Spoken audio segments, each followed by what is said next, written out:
Is now starting. All attendees are in listen-only mode. All right, I want to welcome everybody to my very special office hours tonight. I got a full panel of guests, so I'm super excited about what we're going to be talking about.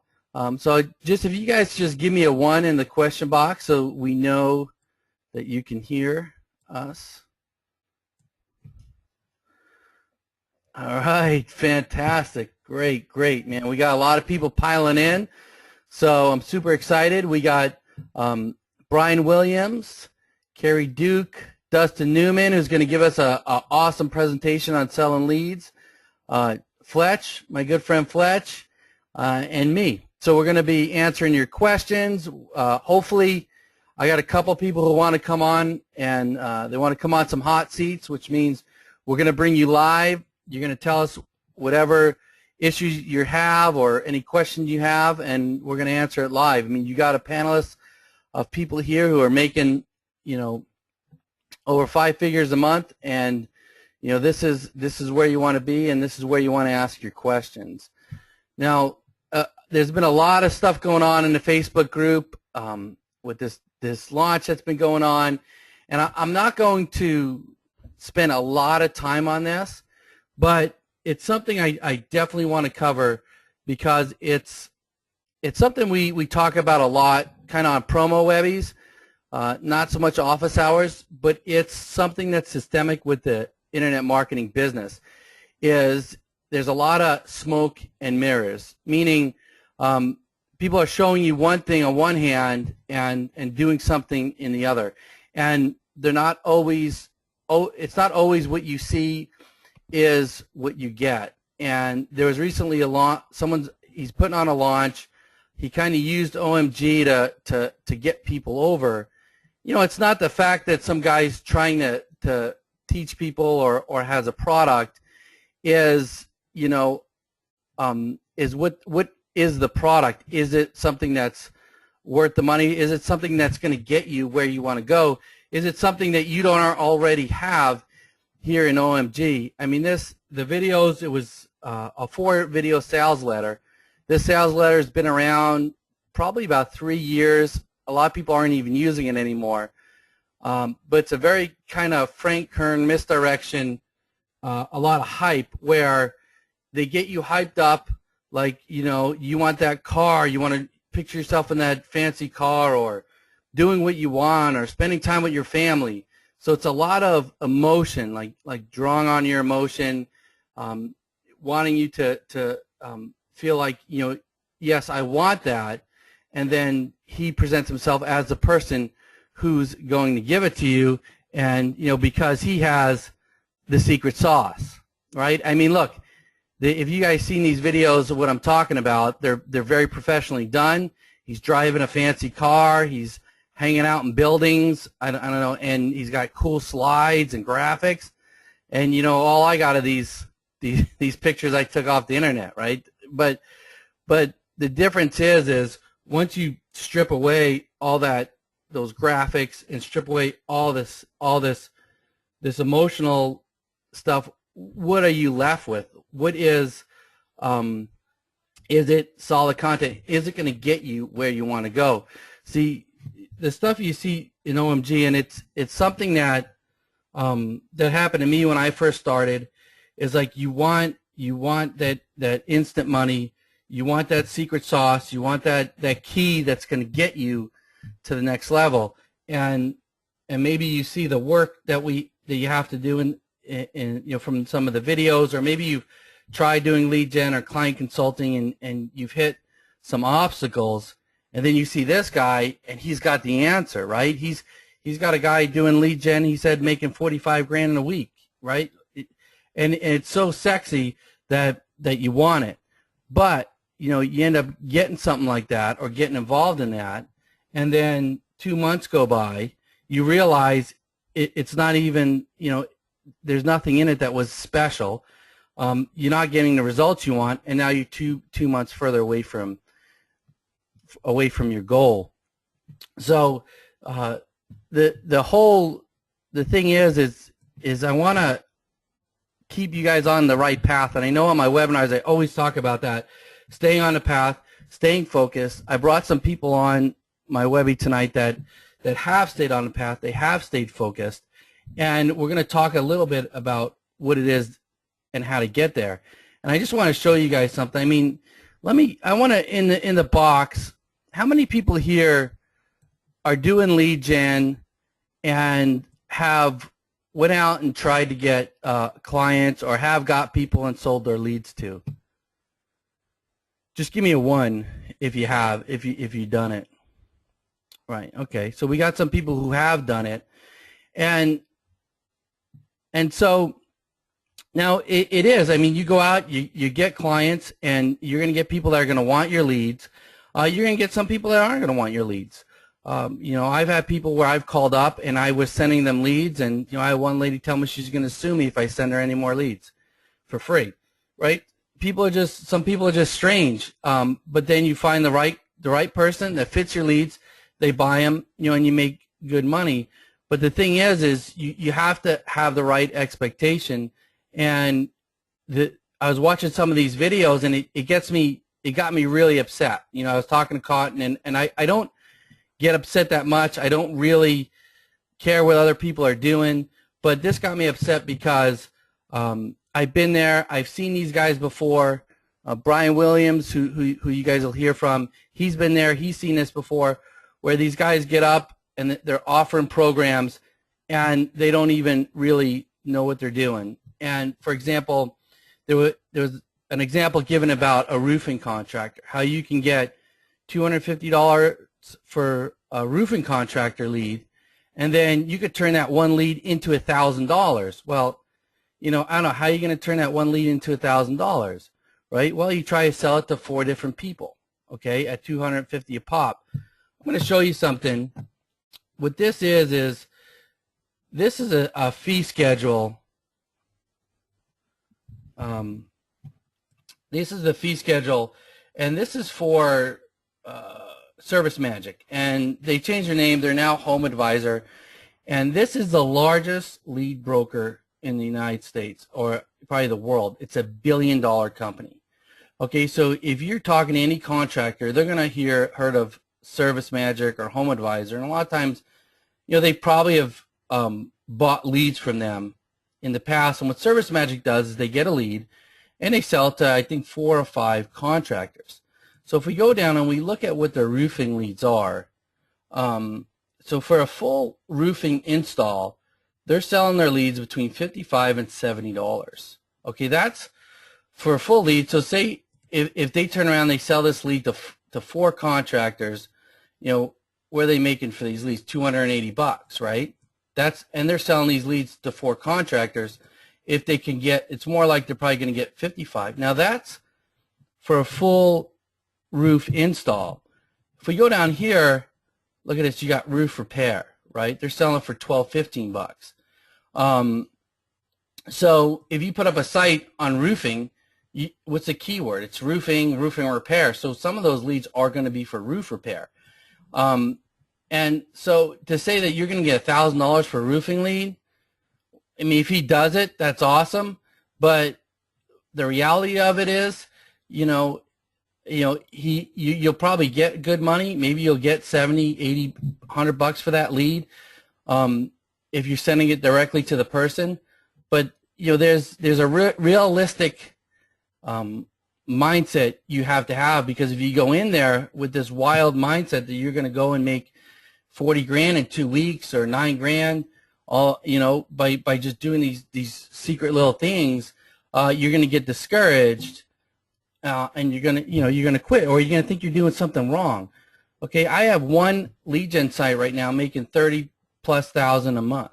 Okay, and that lead gen site should, if all goes well, be making close to 90 by the end of the year, but a month. But it wasn't like I popped this site up and boom, I was making money. And it wasn't like I didn't run into obstacles when I was building it.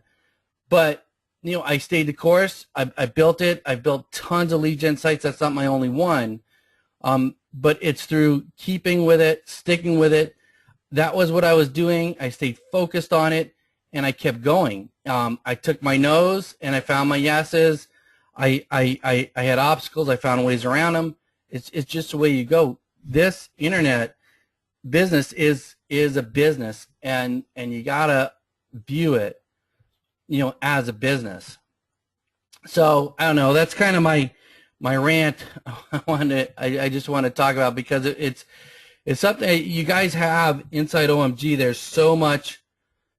There's a lot of stuff, right? There's a lot of avenues you can choose, but everything you need to succeed, is right here.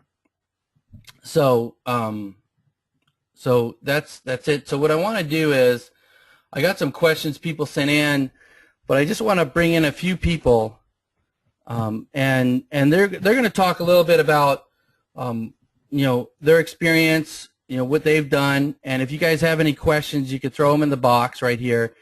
And also, if anybody wants to come live, just put the question in the box or write it in the box, and we'll bring you live. So the first person I want to bring on is Brian Williams. Hey, Brian. Hey, Joe. How you doing, man? Good, man. Glad to have you on again.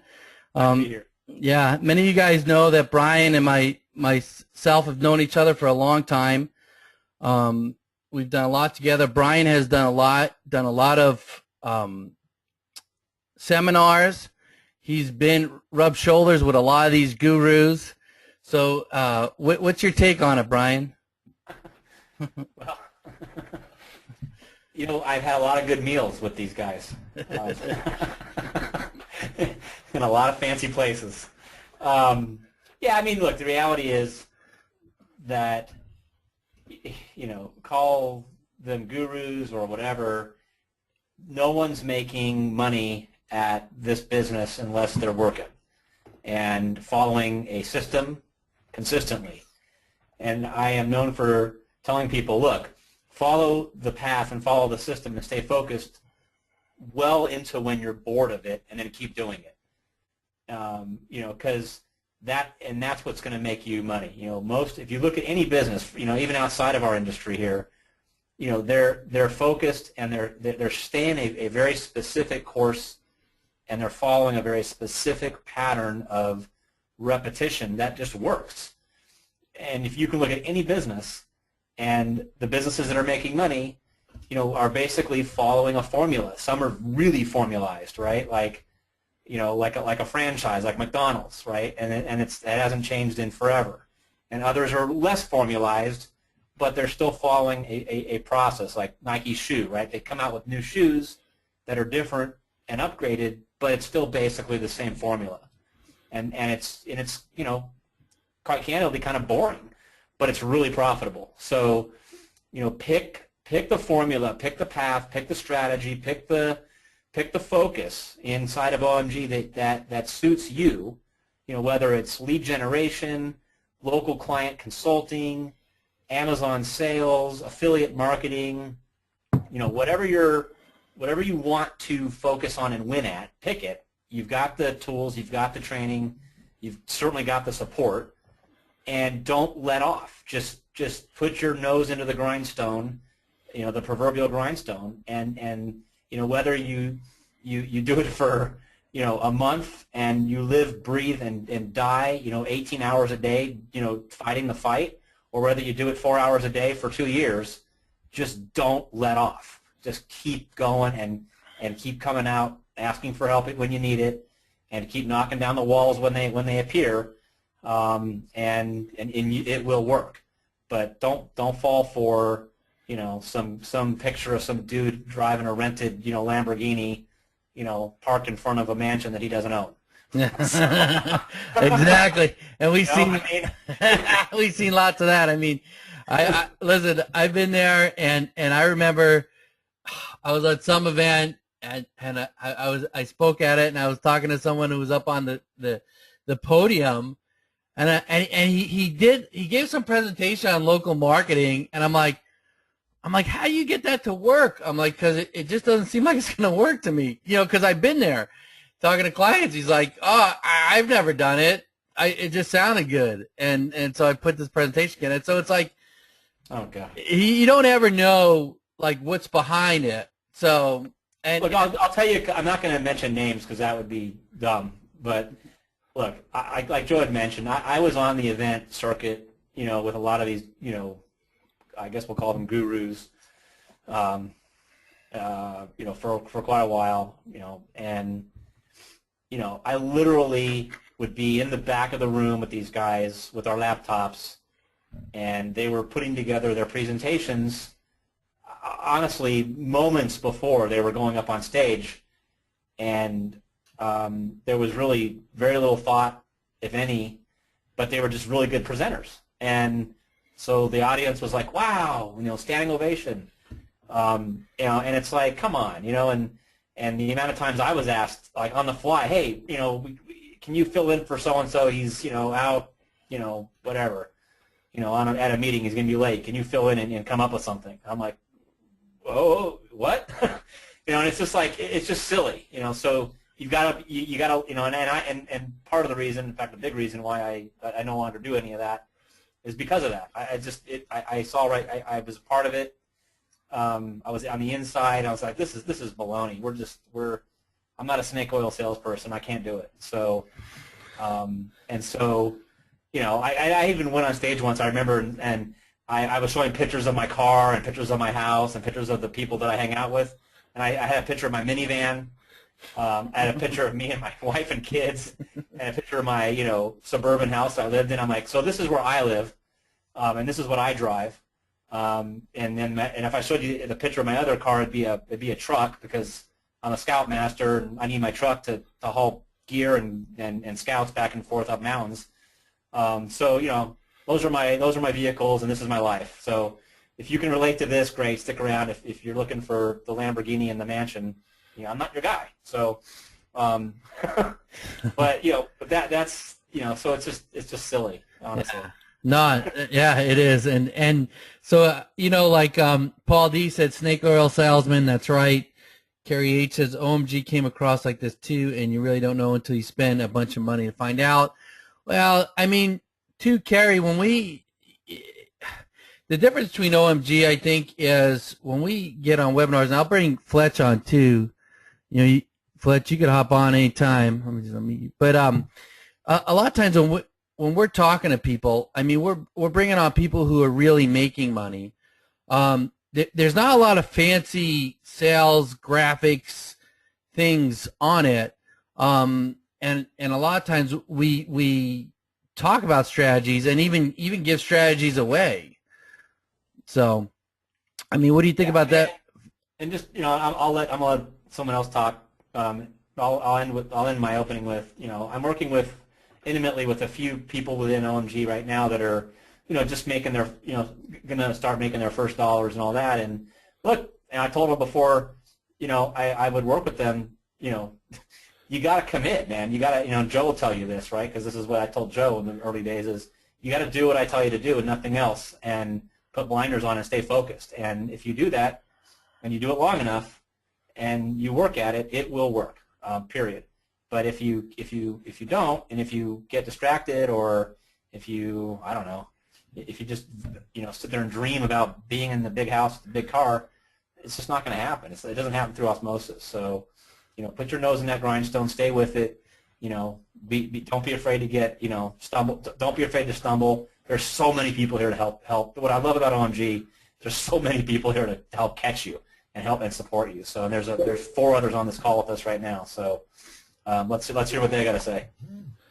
Yeah. So hey, Fletch. So what do you think about all this? I mean, Fletch has been around. He's a coach. He's seen it. He a lot of you guys know Fletch. He's a good friend of mine.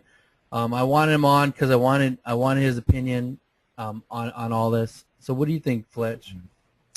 Well, for me, it's not as much about I haven't gone through somebody else's program or whatnot, but as far as I can see, like today's day and time, there's such a potential for overload with information. Like there's no way you could spend as much time as you have in the day studying all these different methods and all these things that might work until you really get to a place where things work for you and you're able to not only create the life you want but also serve people the way you want to serve them. You've got to just kind of follow some instruction to get to that point. And then, once you're at that point, you can take some liberty and, maybe venture out and try some things on your own or whatnot. But, until you really make the numbers work and make, your habits work to support, the way you communicate with people or what you provide to them, it would be hard for me to see, trying something on your own that seems contradictory to what seems to be working.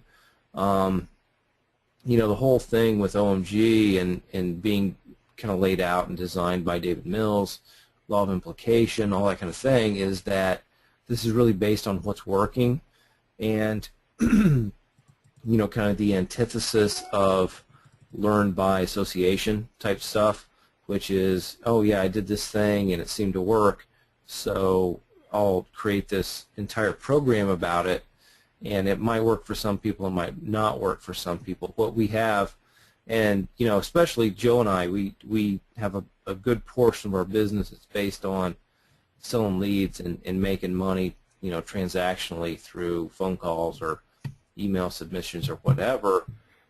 This works. This is something that I started with, that Joe was doing long before I even got involved with OMG, and that's why I said this is not something Joe and I are putting out there on the internet for everybody to see. It's something that we're putting out there for OMGers to see, that you don't need to go further than this to get success.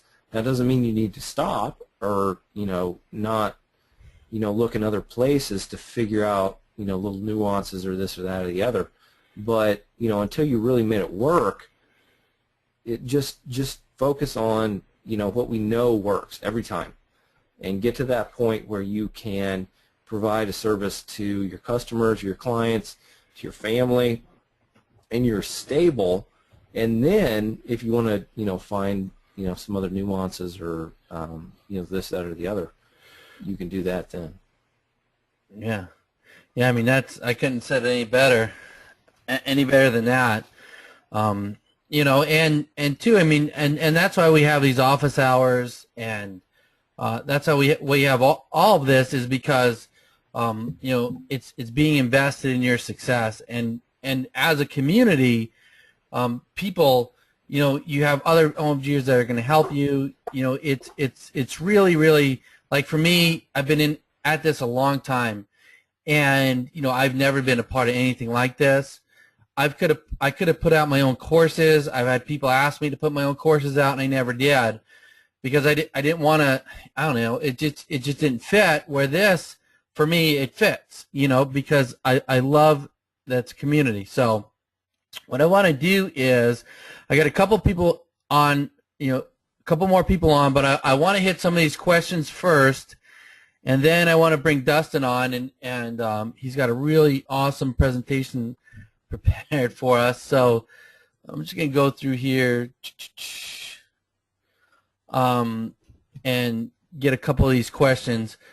Tony asked, do you use citations to rank affiliate sites? If so, do you use personal phone addresses also?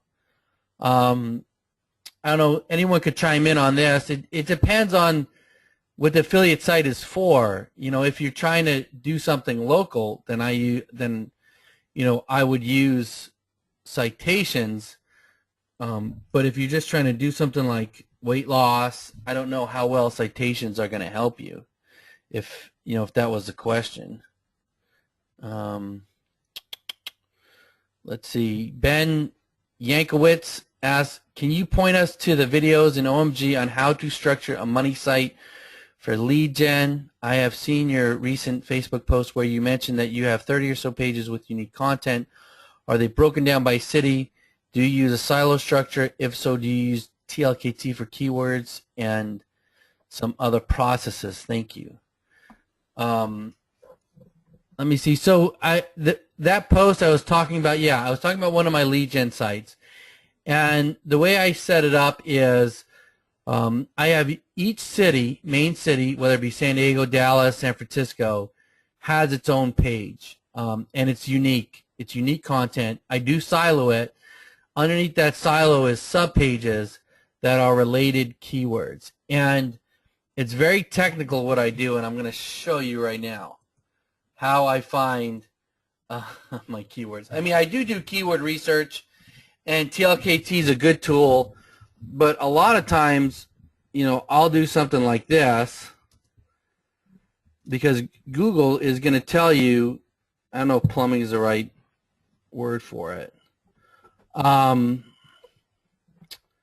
me try something else. Whereas if you go, usually if you go down here and you look at the these related search results, a lot of times you will see some related searches to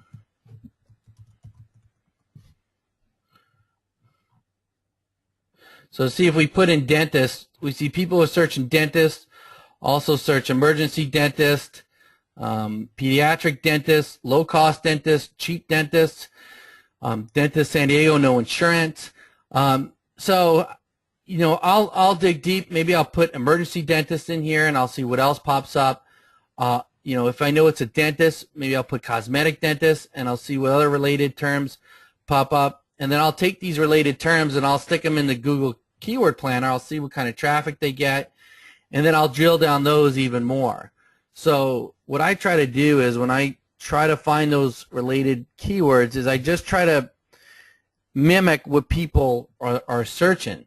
And, you know, that's what I generally do. Also, a lot of times on my lead gen sites, I'll have Google Webmaster Tool. I don't mind putting analytics and Webmaster on those sites because, you know, I want to look like a real company, and a real company would have that. And, you know, you can see the impressions that people are finding your site. So if I see, you know, higher impressions for a certain keyword, I might dig deeper into that. You know, Fletch, how do you determine keywords? I mean, you had that silo site you did on plumbing. What are some of the things you do? Yeah, I actually did a search for kind of the main keyword Denver plumber, and got, you know, I searched through maybe, I don't know, 15 or 20 of the SERPs and found a site that had a pretty comprehensive list of services they provided, and just grabbed those and put those in with modifiers for the different cities. So yeah, they had, you know, I just kind of used the SERPs to tell me what Google liked. You know, Greg talks about that, David talks about that. The easiest way to win is to align yourself with Google. So find what Google likes. Go and do a search for the keyword, the main keyword you think that Google is going to have as the kind of centroid of, you know, your industry or your niche or your vertical or whatever you want to call it, and then just start looking through them and seeing what those sites look like. You know, not just backlinks, but content too. They figure out what keywords they use, figure out what services they, you know, promote or provide or whatnot, and then just replicate that and make it better. That's the easiest way to win. And I do that with most of my keyword research. I do that as first and foremost. I go out and I do a search for it, and I search through the first 20 results, figure out what kind of, you know, domains have been created that Google already seems to like, and then I'll just supplement that with TLKT.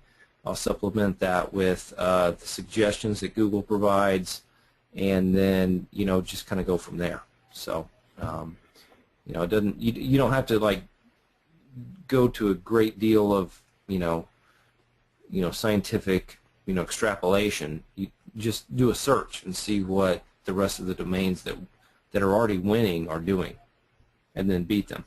Yeah, yeah. All right, and then yeah. So, and TLKT is a great tool, TLKT, because it gives you, they'll give you a lot of different ways to say the same term, a lot of semantic versions of that keyword. So, all right, let's see. And then I know Carrie Duke's on. Carrie, you do a lot of long tail keyword research. So I mean, you can hop in too on this one. Well, let me tell you guys, you're making me tired with all the talk about all that keyword research you do, because my keyword research takes about 3 minutes and I'm done. And that's because I'm going after everything. If I go into the Google keyword planner and I type in plumbers and they give me 801 search terms, I'm taking all of them. I type in water heaters and they give me 801 search terms, I'm taking all of them. All right. Well, that's what Carrie does. But that's me. Yeah. Well, I mean, it's a different. Can I ask Carrie a question? Yeah. I'm an analyst. Yeah. So Carrie, so you get 800 search results in the keyword planner. Can you, without making this a 3-hour workshop, can you just briefly explain what do you do with those 800 keywords? I basically make a page centered around every one of those search terms. So the header will have that search term in it, the body will have that search term in it, the last paragraph will have that search term in it, and the URL will have that search term in it, and that's going to be at 90% of the ranking. So for everybody out there, so you're making basically 800 different pages based on those 800 keyword planner results. We could start with that for one city, sure. Cool. But then if you have I'm trying to make a point that there's work involved here. Okay. Oh, okay, yeah, yeah. Right. So it's you gotta it's not and so you gotta put your nose to the grindstone and crank this out if you want to do what Carrie's done. Well, and Carrie has a tool that he uses, and he makes thousands of pages. So it's a different way to do. It's a way he does lead gen where he takes over markets across the country. So there's different ways. But to your point, though, look, I didn't start there. I started manually. I didn't have a tool. I started manually. Yeah. And I created these things manually so that they would work. And then, go to the over-the-shoulder thing I did in there. It shows exactly what I did. But it's work to make this stuff happen. It's not. There's no push-button method to make it all happen. Not at all. Right. Yeah, exactly. And there's different ways to accomplish different things. Kerry has his way of doing it. Fletch has his. I have mine. And they all work. But the point is, we gotta pick which way you want to go. All right. So let me hit a couple more of these questions. Here, Yasmin is asking about branding. So to rank a new website, I understand that it's best to have a lot of branding first. So when I do tons and tons of citations, is that considered the same as branding? So I built 50 citations, and then can I anchor money anchor text mostly? Yasmin, if you're doing citations, more than likely it's going to be a naked URL, meaning if you're in Yelp, Foursquared, any of these citation sites, they usually link back to your site with a naked URL. You're going to want to mix that up with some branding keywords, meaning if your site is, Yasmin's Hot Dogs, you're going to want to run some links that are Yasmin's Hot Dogs. You're going to want to run some links that are, website, check this out, look here. You're going to want to run your money keyword, hot dogs in San Diego. But you're going to also want to do some longer tail stuff, Yasmin's Hot Dogs in San Diego, Yasmin's Footlong Hot Dogs. So, you're going to want to mix it up. And Greg, he talks a lot about anchor text, and he's got some videos in there. So I would suggest, you can take a look at that, and he really, really goes over that.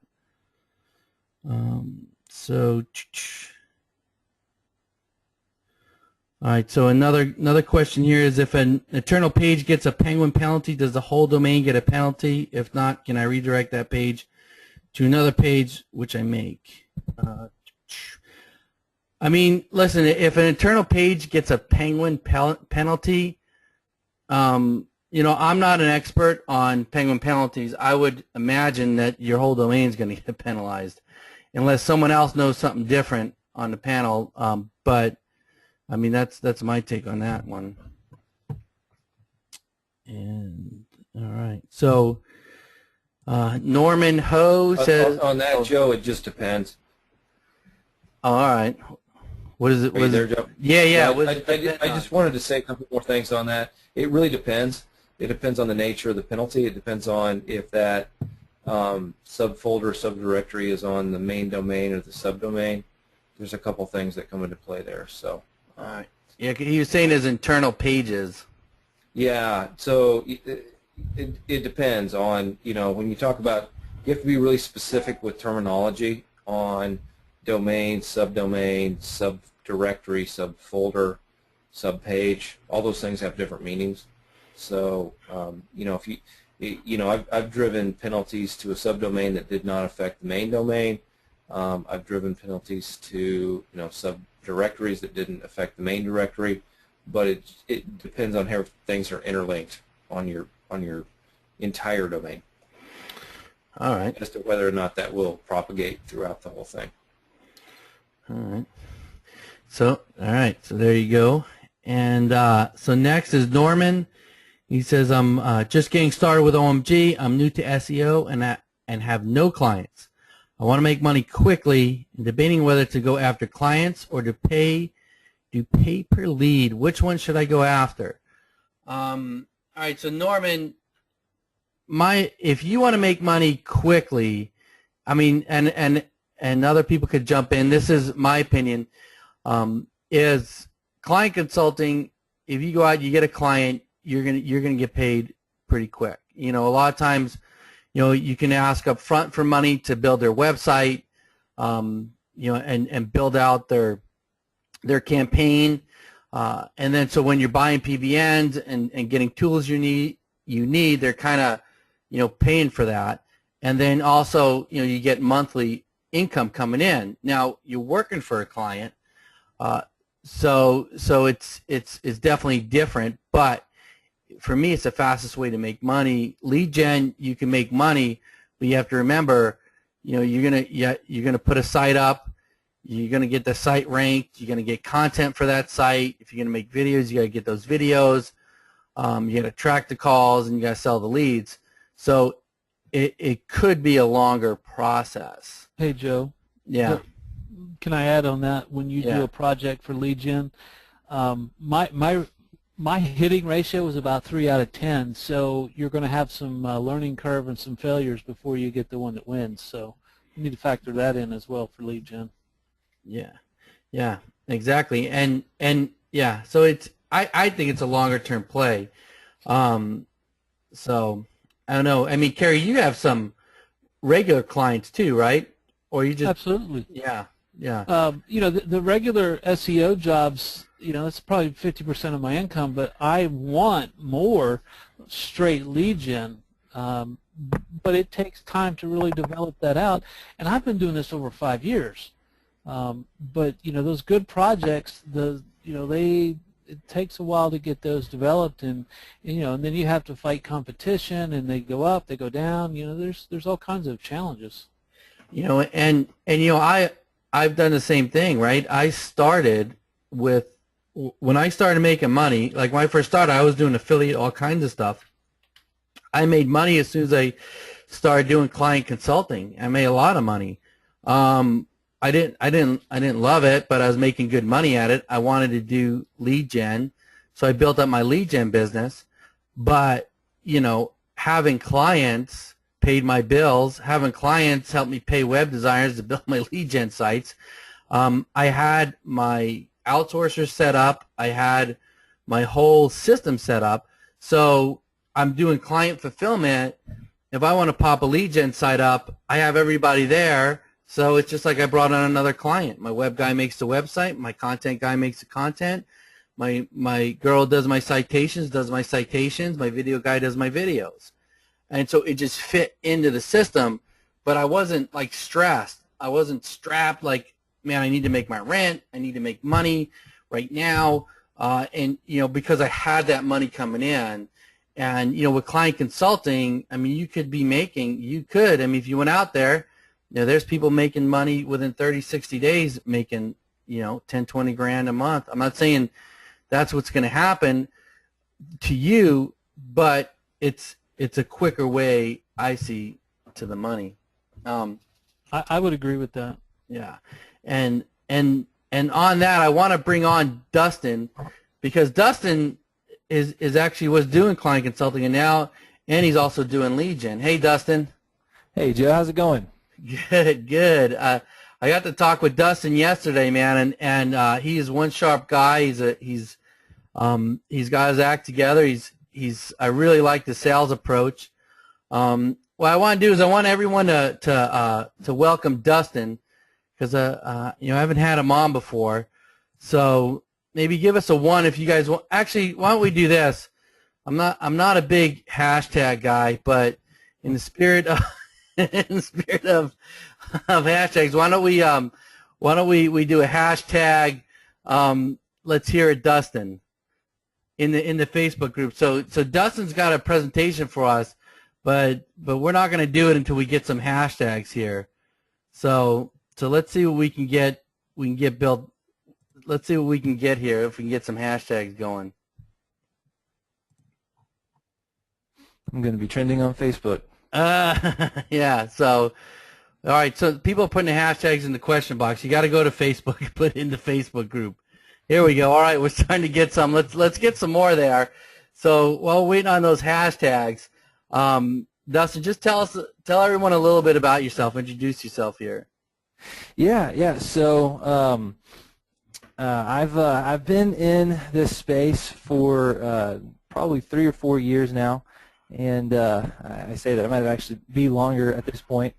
And before I did this, I actually started off as a magician, and doing magic is actually what kind of got me into the internet marketing space. Believe it or not, I was trying to learn how to market myself as a magician, and that's kind of what turned me on to marketing online. Fortunately, there's very few magicians in the world, and I live in a smaller area, so I was like one of 3 magicians, and so I was able to make a lot of mistakes and still rank. And I actually go to church with a moving company who asked me for help with their online marketing, and so I helped them, and they saw results. And at that point, I was convinced that I was the only guy who had this bright idea to go around telling businesses on the fact that I could help them with online marketing. So I thought I was somebody starting a whole new path that had never been invented. And then as I got deeper on the internet, I learned that I was just another guy doing this. And so that's kind of how I got started. And if you don't mind, Norman, really quick, I know how Norman feels. Norman, whenever I first got started with internet marketing, whenever I left magic, I didn't really have the thing about doing magic shows is it's obviously not recurring, right? You do a magic show, you leave, and you're not making any money after you leave that show from that client again.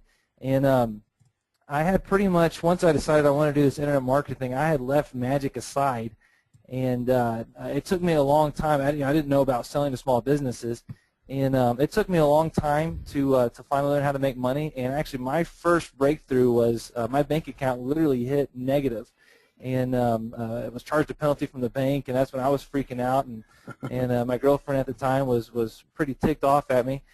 So I actually found businesses in my area that were already paying for online marketing, and I basically made up a website review, took it to them, went door to door, and that's how I got my first client. If I had to do it all over again, and I've actually said this before, most of you that know me, which I know probably a very small percentage of you do, those of you that know me, I'm the probably know me as the honeymooner. I'm the guy who made the video on the honeymoon, but. If I were starting all over, Norman, if I were in your shoes, what I would do is I would just focus on selling. And the great thing about small businesses is that most of the time you can rank them just by having PBN links pointing at their website. And so if I were starting all over, that's exactly what I would do is go out, find a business, sell them, and then if you're not familiar with how to set up a PBN correctly, just find somebody else in the group who already has PBNs. And there are some in this group that actually rent out links, so that way you can pay $20, $30 a link to point at your client's website.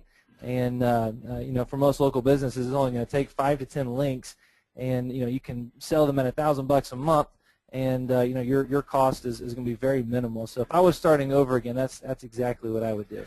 So there's my introduction. So let me get this straight, Dustin. So you didn't just sit at your computer and sent out a few emails and your bank account filled up, you actually went out and talked to businesses? Yeah, I actually went door to door. I got pretty desperate, and I got turned down a lot. And the actual first client, whenever I showed up at their office, there was nobody there. And the way their office was set up is there was a hallway kind of in the back of the room. And so I walked in. I didn't see anybody there, so I thought, well, man, I'm talking to somebody. So I walked to the back and walked down the hallway and knocked on the door that was at the back of the hallway. There was still nobody there. And as I'm back at that door, I hear the main door open. And I was like, man, this is about to be really awkward. So I come around the corner, and there's the business owner. We're both just kind of staring at each other. And I was like, well, I brought something for you, and handed it to him. And he didn't really say much. And I left, and shortly thereafter, I sent him an email and followed up with a phone call, and he finally got back with me and told me he'd looked over the review and wanted to talk to me again. But yeah, that was awkward, but there were some real jerks out there too. But I mean, the trick is you just got to keep going. You know, you can't take it personal, and I mean, it's a business, right? Yeah. And business takes work. Yeah, and that's it, man. I love it. It's you gotta get out there. You gotta do it. I mean, I want to show you guys something, and I'm pulling this up. I don't want to discourage anybody, but it just struck me. I put up a site, medicaltruthsrevealed.com, and it's the OTO that I don't know if it's in the members area yet or not. And within less than a week, I already got 1, 2, 3, 4, 5, 6, 7 emails, right, of people wanting to do web design and SEO and everything else. You know, and if I'm getting clients, I don't look at this and say, oh man, is all this competition. You know, what I look at is people are doing to these emails what I do. They're throwing them in the trash. This is my trash bin because they get hit with it so much. But if you can get in front of people, if you can talk to people, if you can go where the people are that you want the business from, if you can make deals with influencers who know businesses who can get you referrals, I mean, that's what you got to do. And, you know, you have to get out sometimes out of your office. You have to go and mingle, and you got to talk to people. So, Absolutely. So let's do this. I'm going to try and move my screen over to let's see, how do I do this? I'm going to move my screen over, and I'm going to make Dustin the presenter. So hopefully you got your desktop clean because it's coming over now. All right. So, and Dustin has a presentation for us on how to get some clients for lead gen. What he does to get clients, and I know a lot of people have this question, and some of this can transfer over also into client getting, but I'm going to let you take it away, Dustin. Okay, and just to make sure you guys are seeing the right thing, do you see the presentation, correct? Yeah, we're getting a bunch of yeses here. Okay, I just wanted to make sure I got 2 screens set up here, so I wanted to make sure that the right screen was showing here. So, okay, in all honesty, I was laughing earlier. I forget who it was. Somebody made the comment about somebody making a presentation right before they went out on stage, and truthfully, Joe asked me to do this. We talked yesterday, and then he asked me earlier to kind of shed some light on what I was doing, and I got to work on this presentation at about 5 o'clock and finished it up about 6:45. So that being said, it is legitimately what I do, and I have nothing to sell. I'm one of the guys who doesn't have any products to sell. This is just what I do, and what I'm going to show you is how to generate $45,000 next month. And if I could really do that, then I would have a product for sale. So here's a quick walkthrough. We've already talked about who I am. I was a magician for a while, and then from magician, I started getting into the online space. And Mr. Sparky was actually my first client that I worked with, and got such good results with them that they eventually asked me to come on and be the marketing director there. And so I put my entrepreneur dreams on hold and became the marketing director. and had pretty good success with them. Our team size grew from 2 to 10, and we doubled our net sales, and we actually became top 5 in net sales among all the Mr. Sparky franchises in the nation. And better yet, we became a training center, which was really good for me because there's Mr. Sparky is a part of a larger corporation that houses Mr. Sparky, Benjamin Franklin's, and 1 Hour Heating and Air. So they have a bunch of different franchises in them. So I was able to build a network of home improvement companies, which was really the launching pad for me. And what ended up happening is whenever I left this Mr. Sparky and did my own thing, this is probably back in, I want to say 2011, this is back in the day whenever you could just throw a bunch of links with the right anchor text at your website and you would rank. And Google then later came out and decided that they wanted to change that. And so all my websites became very over-optimized, and I lost a lot of money because I lost a lot of clients because our websites, their websites tanked. And since then, I had started learning how to sell to other companies outside of this group, and really I was just spinning my wheels though because we were signing people up, and we had to get really good at signing people up because we weren't keeping them for very long, in large part due to the fact that our SEO sucked. You know, we didn't really know what we were doing with all the updates and everything that was happening. And then I joined OMG, and the rest is pretty much history from that point. So far to date, we haven't had any customer leave because we haven't been able to get them results. So if you're new to OMG, just know you are in the right place. So before we move on, two things to know. One is that success is duplicatable, and actually the other thing is a little bit further down the slide I see. So there's 2 ways to build a pay-per-lead business. One is to sign up the customer or the client first, then rank, and the other is to rank and then sell the client or customer. I know that a lot of people take the second route, and really I think a lot of people take the second route because it helps them avoid having to do the nasty sales stuff and contact a lot of businesses. I personally, and there's nothing wrong with either route. It really is just a matter of preference.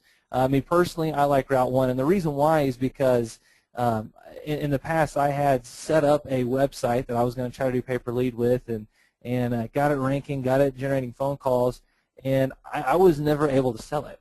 And actually, the area that it was ranking in is about an 1.5-hour drive from where I'm located. So after trying to call on some of these businesses, I eventually just said, you know what, forget it. I'm just going to get in my car, go down there, and knock on some doors. And even after doing that, I was still never able to sell it. So that actually turned me away from pay-per-lead for a while.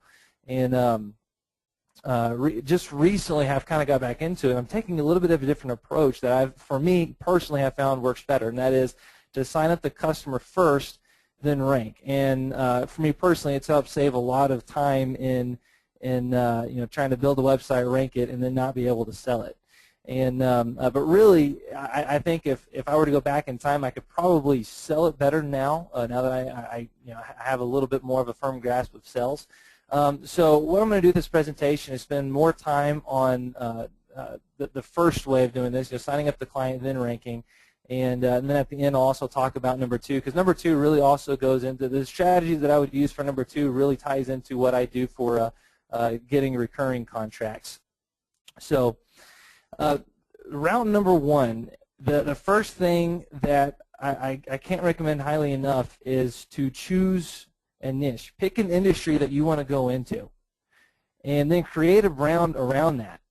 And by creating a brand, I mean, have a logo design for it, create a new website, a Facebook page, YouTube channel, and publish content that speaks to that vertical.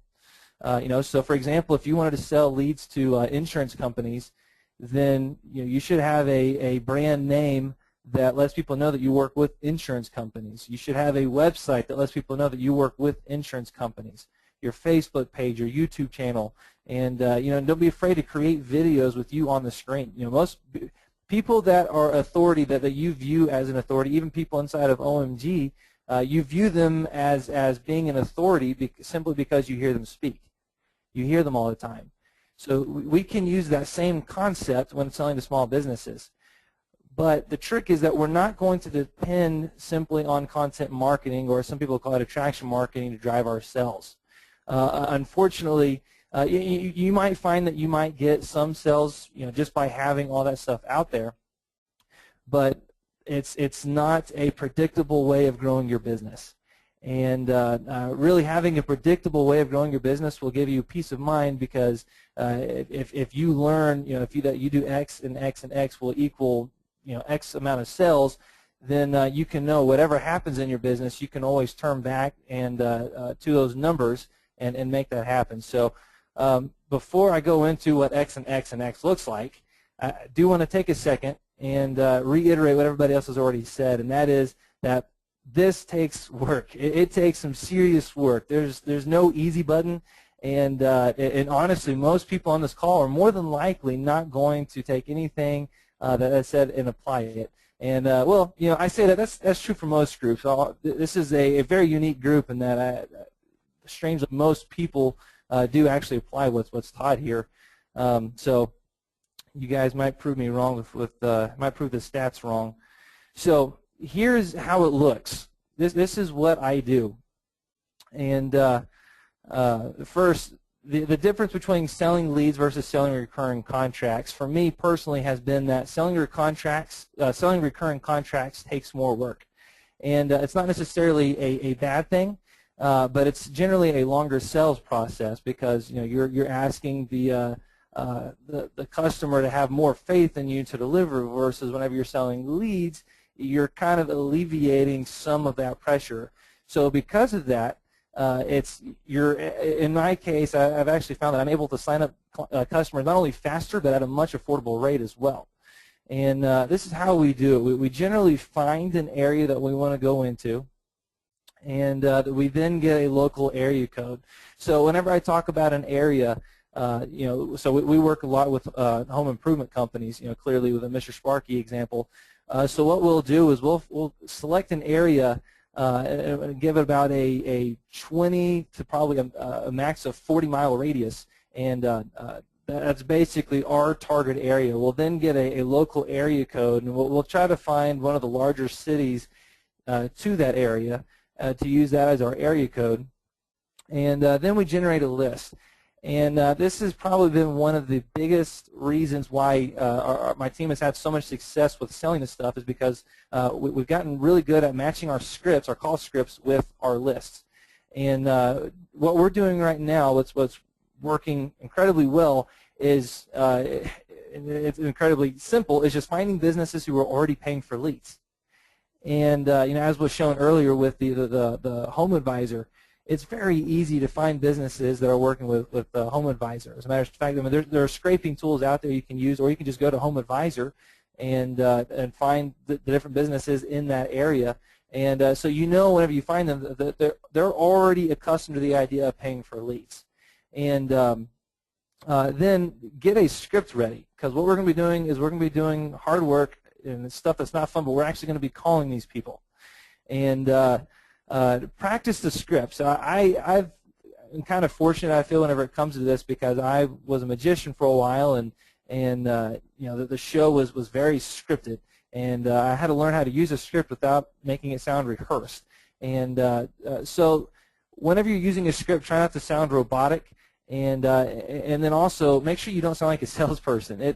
It cracks me up whenever whenever I was at Mr. Sparky, for example, I could always tell a salesperson whenever they called, because they would sound so dang happy.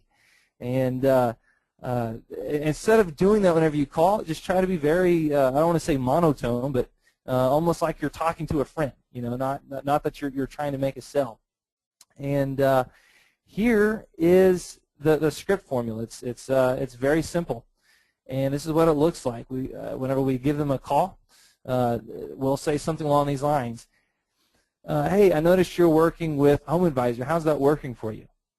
And what I found with Home Advisor is that most of the businesses that are working with them are really frustrated, because they're sending out the lead to 4 different businesses. And so by the time that company calls on that lead, that lead has already been contacted a few times, they're annoyed, and so I know this going into the call.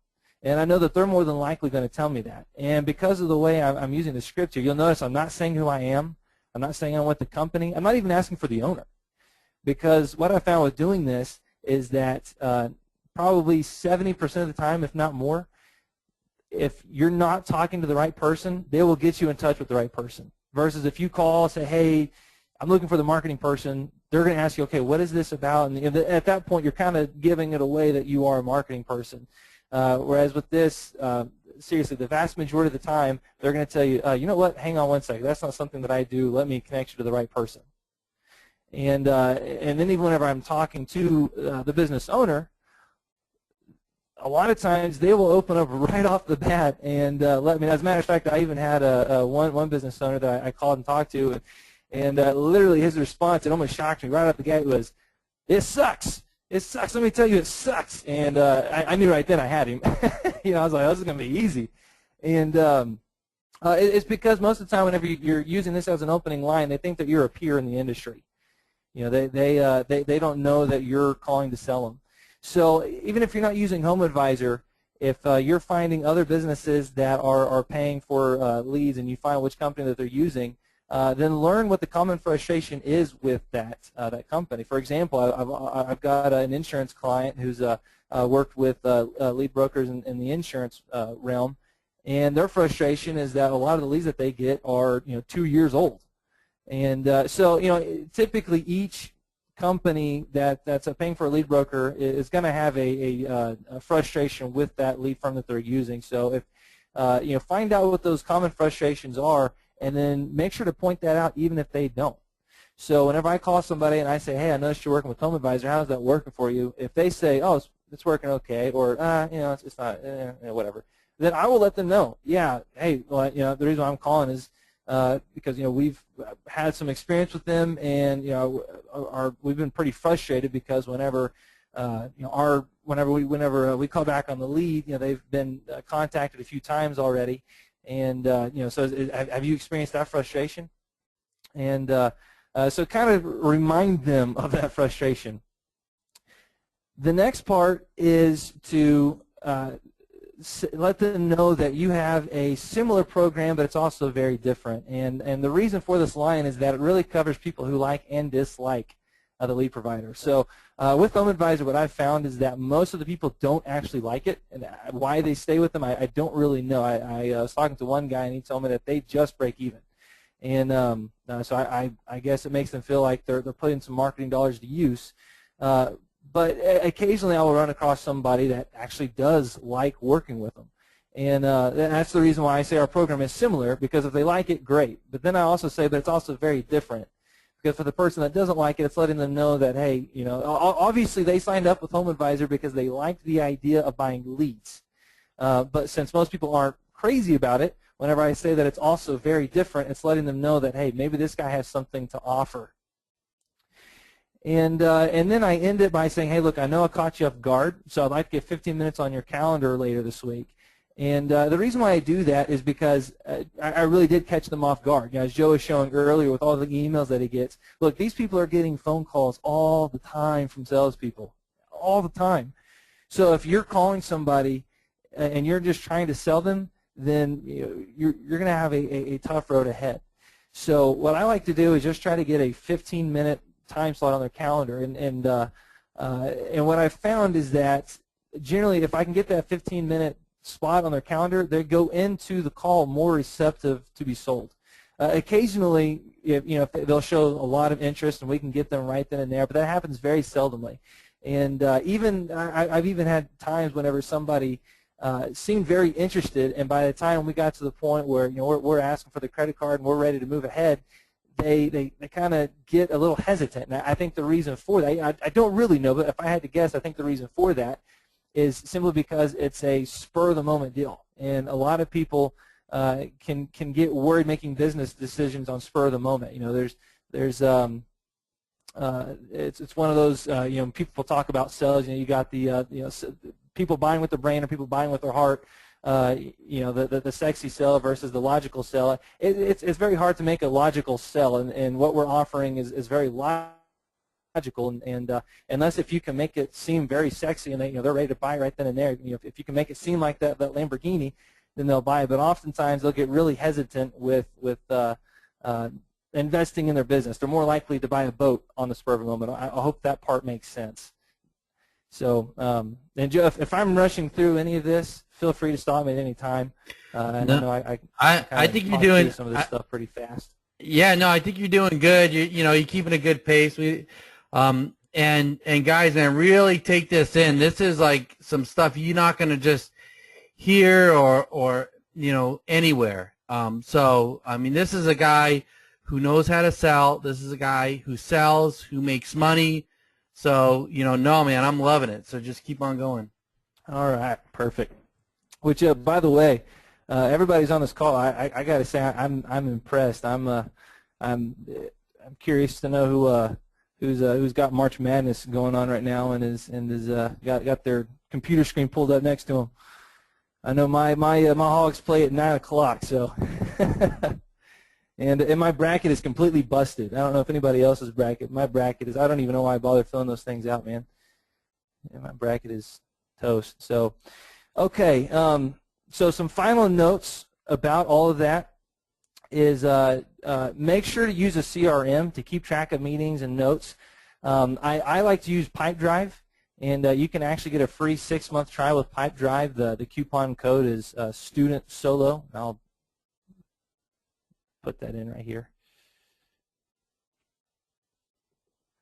And the reason why that's so important, it may not seem like it's important right now, but as you start making a lot of these calls and you're getting meetings set up or if you have somebody who says, yeah, that sounds great, send me over some information, and if you're hitting a lot of these calls, which by the way, that's another thing, is that it takes, again, going back to the it takes work mantra, this takes work.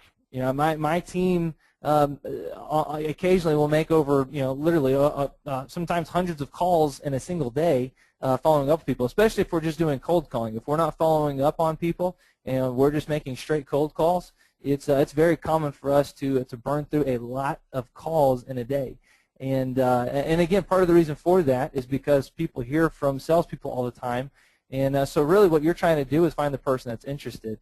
And and then it also goes back again to what I was saying earlier with if you can match your script with your list, you're going to set yourself up for a lot of success.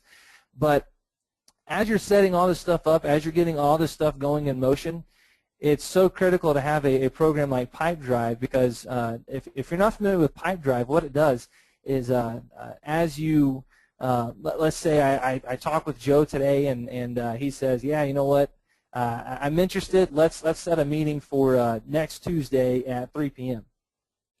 And if I were to talk to 20 more people and I'm just writing this stuff down on a piece of paper, it can be very easy to lose track of all your notes.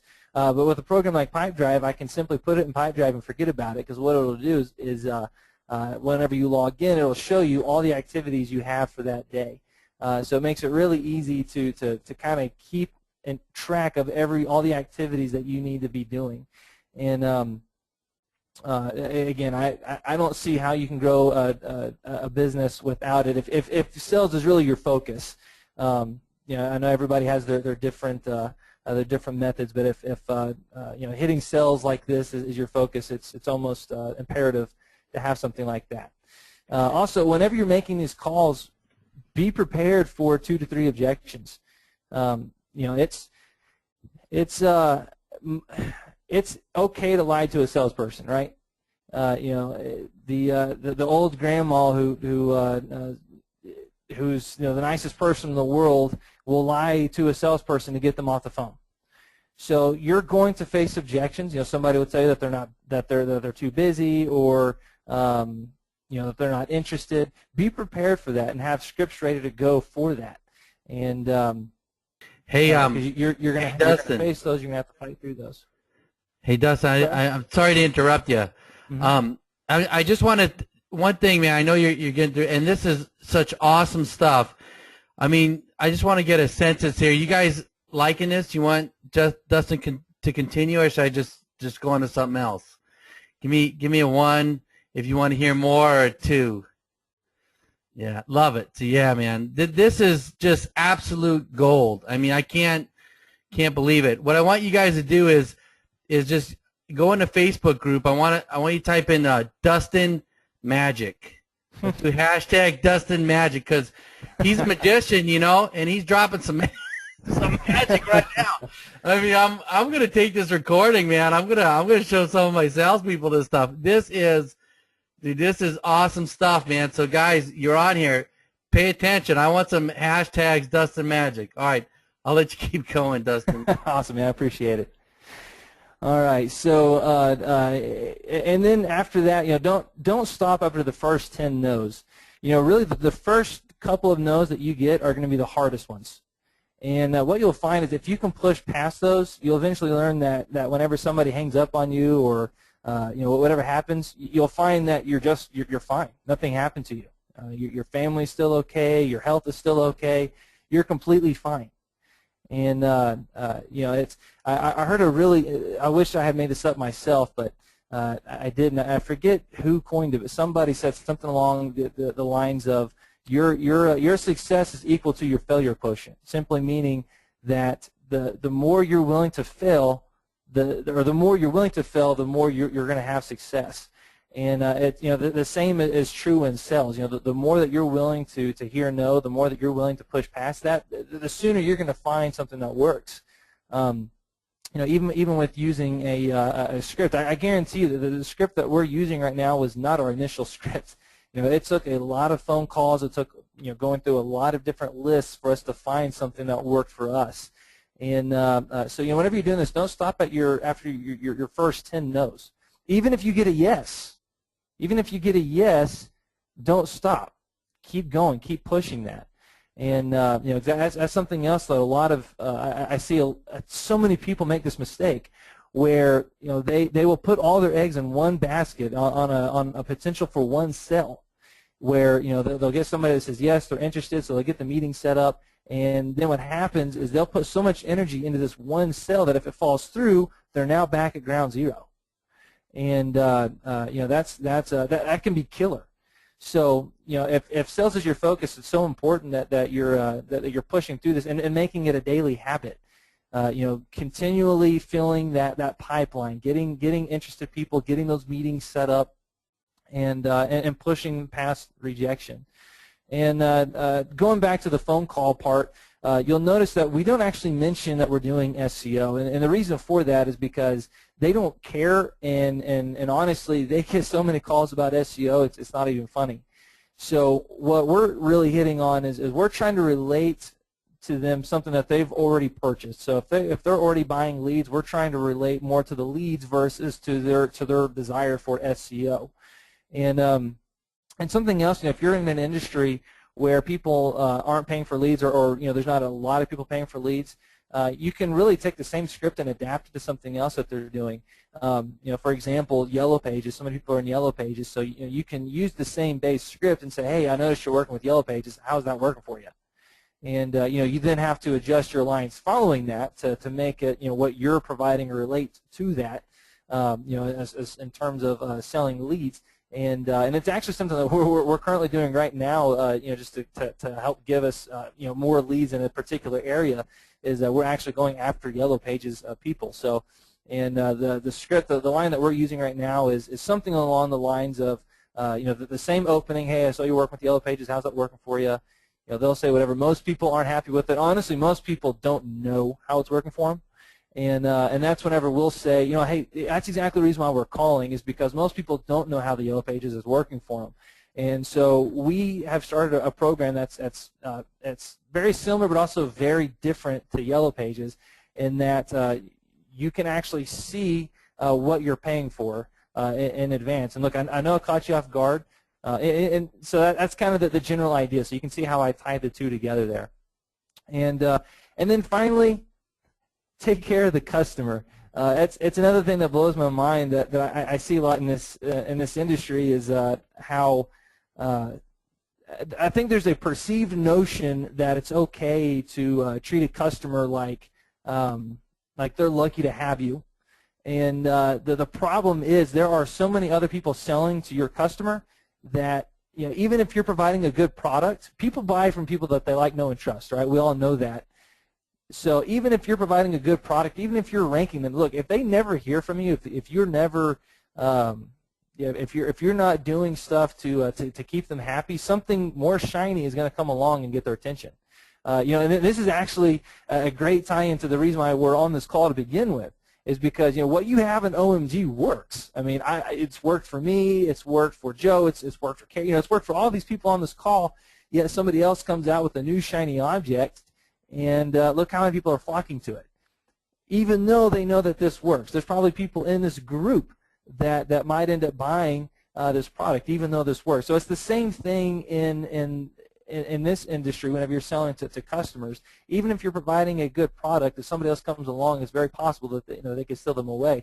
And it is a wrong assumption, I assure you, to believe that just because you're showing them an ROI that they're going to stay with you for forever. I can promise you that that's not the truth.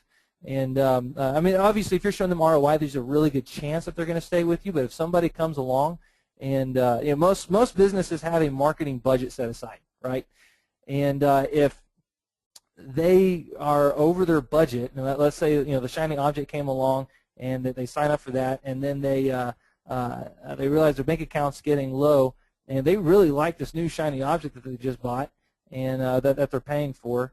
And so who do you think is going to go? Probably you, if they never hear from you. You know, because most business owners, maybe not, yeah, I'll go ahead and say most business owners aren't very smart. There's a reason why most businesses don't last that long. So take care of the customer, guys. You know, you do all this work to get one, take care of them. You know, make sure, and you know, and by taking care of them, all I simply mean is you know, maybe do like a quarterly review with them, put them on a newsletter, just to stay in touch with them, touch base with them. So that is it for Route 1. I didn't actually make any notes for Route 2, but I'll quickly go into it. And I'll tell you guys, Route 2 actually really ties into what we're currently doing for we're selling recurring contracts. So basically, it looks like this. If I were to set up a lead gen website, and let's say I'm an electrical company. I set up, so Joe sets up a lead gen site generating leads. If he just simply, you know, shoots me an email or calls me and says, hey, you know, we're generating leads. Look, more than likely, I've already heard that story before. I've already heard that you can generate me leads. I know there's probably a catch somewhere.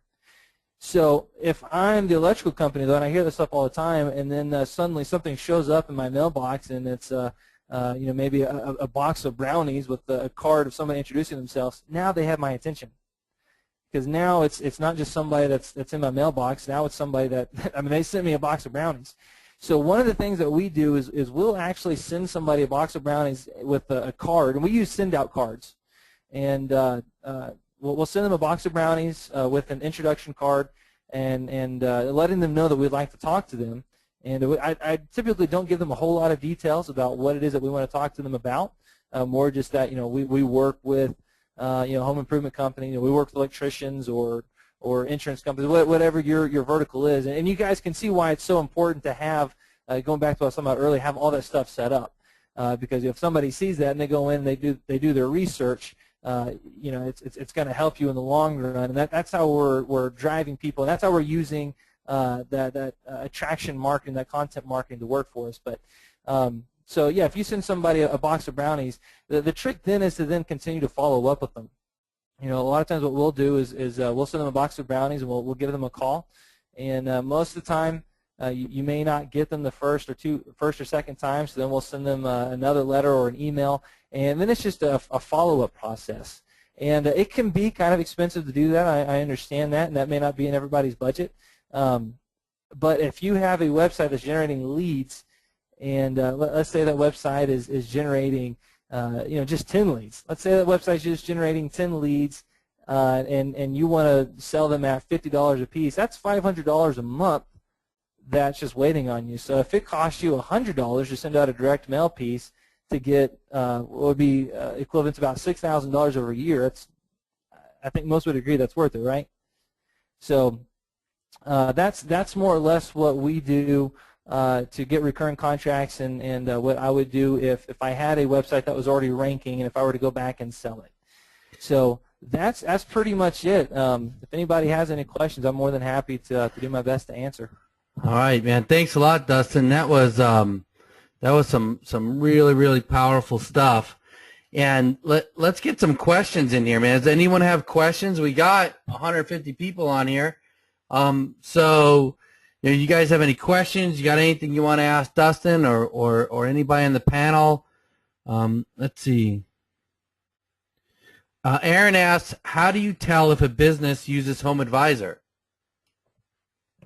So there's a couple of different ways of doing it. One is to go to the Home Advisor website, and oftentimes if you do a search for say a plumber in a particular city, then you'll oftentimes find the Home Advisor listings, and and if you don't, then you might just try to do a search for Denver plumber Home Advisor, and other than that, I actually use a scraper, and I believe the name of the scraper is Hot Lead Finder. I'll try to pull this up here, see if this works. I've used that scraper before. Okay, yeah. So it's it's free actually. I didn't pay anything for it, and what's cool about it is it gives you so you can see Home Advisor right here. There's also Groupon. That could be another good list to call on to sell leads to. So this right here is how I personally do it. I use Hot Leads Finder, and like I said, I'll try to get a list of. I like to get a list of at least 50, and ideally more like 100 or more, and then let me get this off, and then sometimes we'll dial them one by one depending on the list size. Other times we'll use an auto dialer to burn through them. So, but this is how I get my Home Advisor list. All right, and then we got Cindy here. She asked, Dustin, do you run into problems working in verticals, having competitors as clients? Are you then trying to rank multiple clients for the same term? How do you deal with this issue if you run into it? All right, so if I understand the question correctly, she's saying so if I have a recurring client in Kansas City and then I sign up a pay-per-lead client in Kansas City, is that what the question is? Yeah, I think she's asking like if you're ranking, if you're getting multiple clients, in the same city for the same niche. Is that? I don't know. That's what it sounds like. I think that's the question. So, two answers to that. One is that I don't actually call on people in my area. All the home improvement companies in my area I do have on contracts. I don't really do any pay per lead here. So we actually do this all across the United States, and actually, Joe, I was kind of talking to you this about yesterday. We're kind of using pay per lead also as a foot in the door to sell other products, other services, and one of the ideas that we've tinkered with is also once we get them on board, and we do our monthly or quarterly reviews, is to then let them know, hey, look, we're driving all these leads. We can do the same for your website, so that way you're taking up even more real estate and getting even more leads. And for us to do your website, it's going to cost X amount of money. And in that particular case, you're really more or less competing against yourself. I haven't actually done this. This is just an idea that we've been tossing around.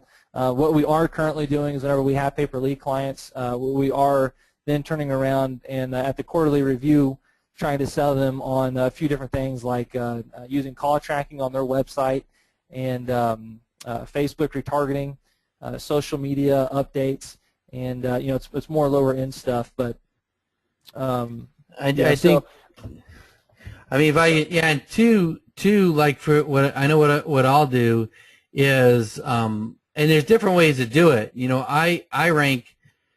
I stick with one client and I sell them leads. I won't sell.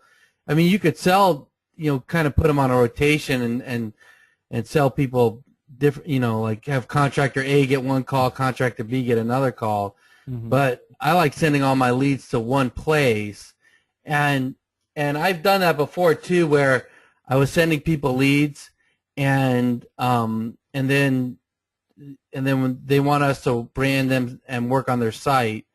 I don't like doing it. We do it sometimes, and if I do that, I usually put them in a contract, and it's a pretty hefty amount of money. And for them to, at the end of the contract, I'll actually sell them my lead site, and it's usually for no less than 2 years revenue for the lead site on top of what I'm doing for their sites.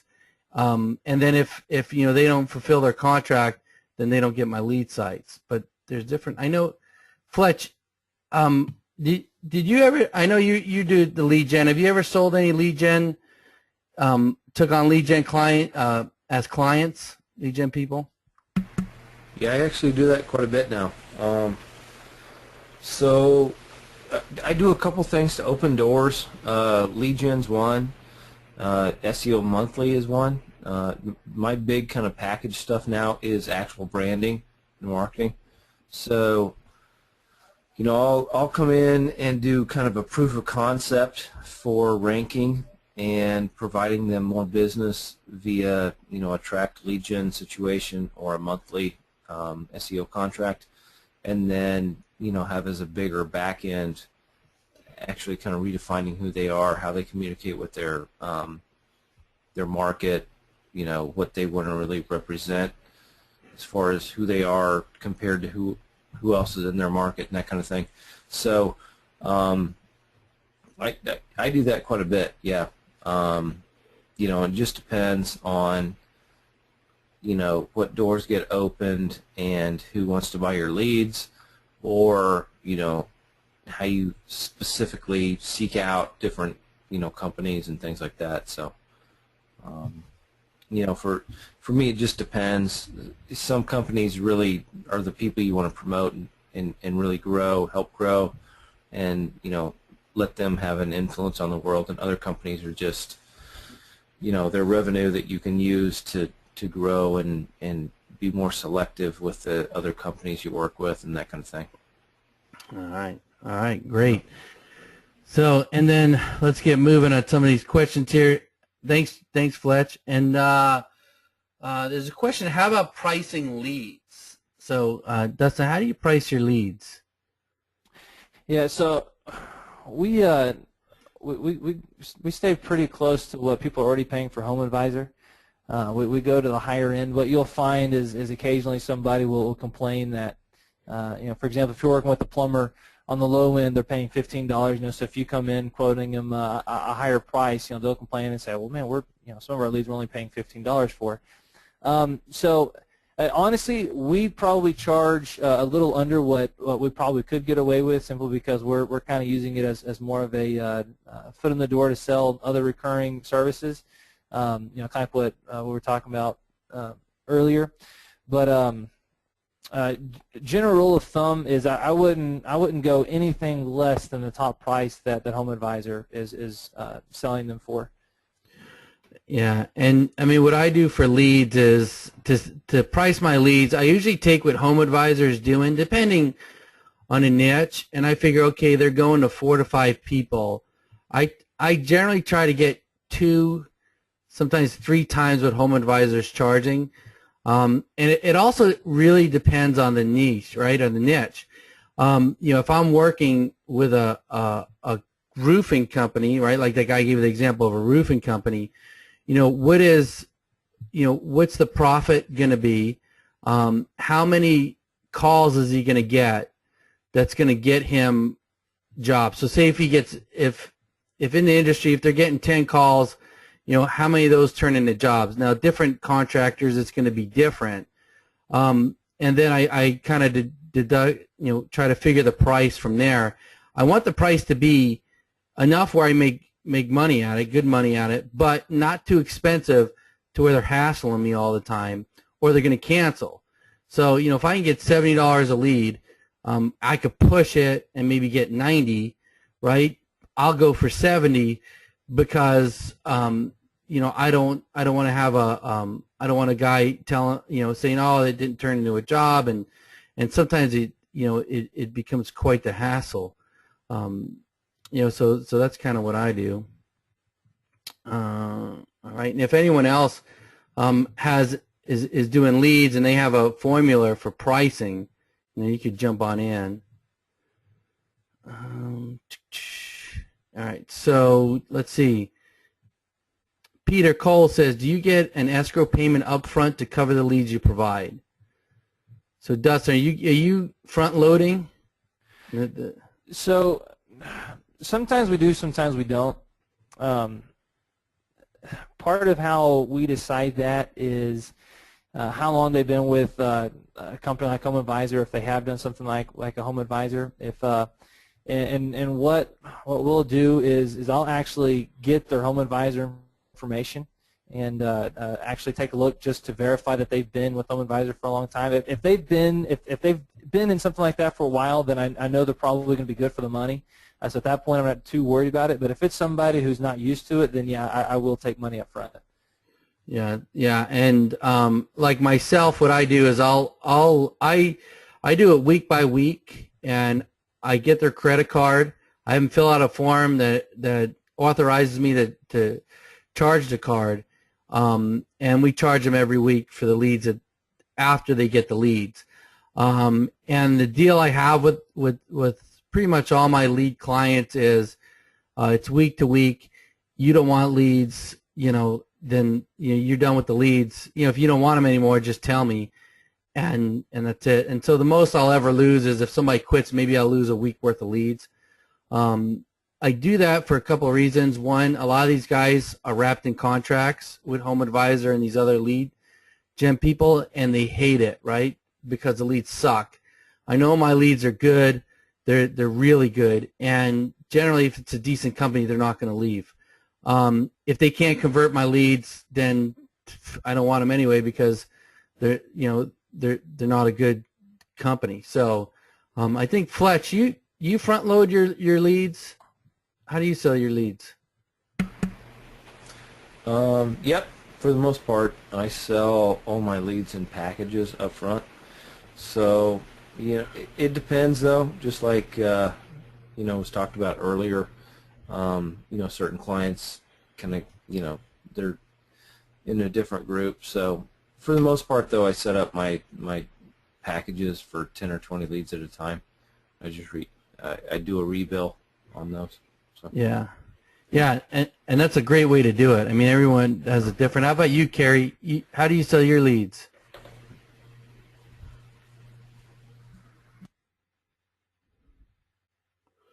I think we lost Carrie.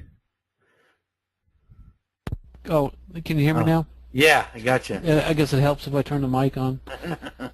I do it pretty much like Fletch for new clients. I think one of the things we haven't talked about is like I only do exclusive, so there's no competitive thing there, and that allows me to charge more than the normal Home Advisor rate.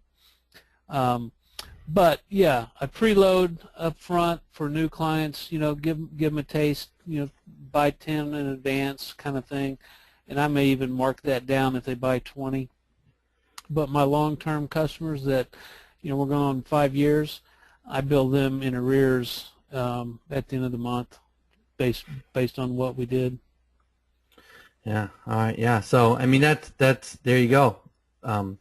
There's a lot of different ways to do it, and like with Carrie, I do the same thing what Carrie does is I do exclusive, and that's where you can get, if you sell one lead to one person, in the end you get a real happy client, instead divvying I mean that's what they're all ticked off with Home Advisor, because Home Advisor sells the leads so many times. Yeah.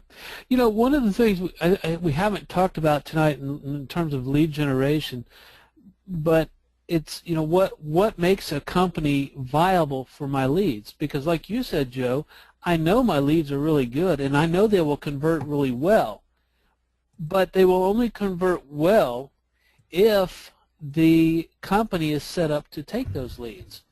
And what I mean by that is if it's a 1 or 2 man operation and they don't pick up the phone and they don't return the phone call within 5 minutes, that lead is gone. It's dead. And I did my job. I got that phone to ring, and they pissed it off because they didn't answer the phone. Now, Do they have, is it a company that has a call center? Does it have a receptionist, or does it have one of those call answering services? And I will tell you that call answering service is the absolute worst. They take the information down and they say, well, we'll have somebody give you a call as soon as we can. Or sometimes the service company actually does the same thing with the receptionist. They take the call and then they say, we'll have an advisor coming back to you.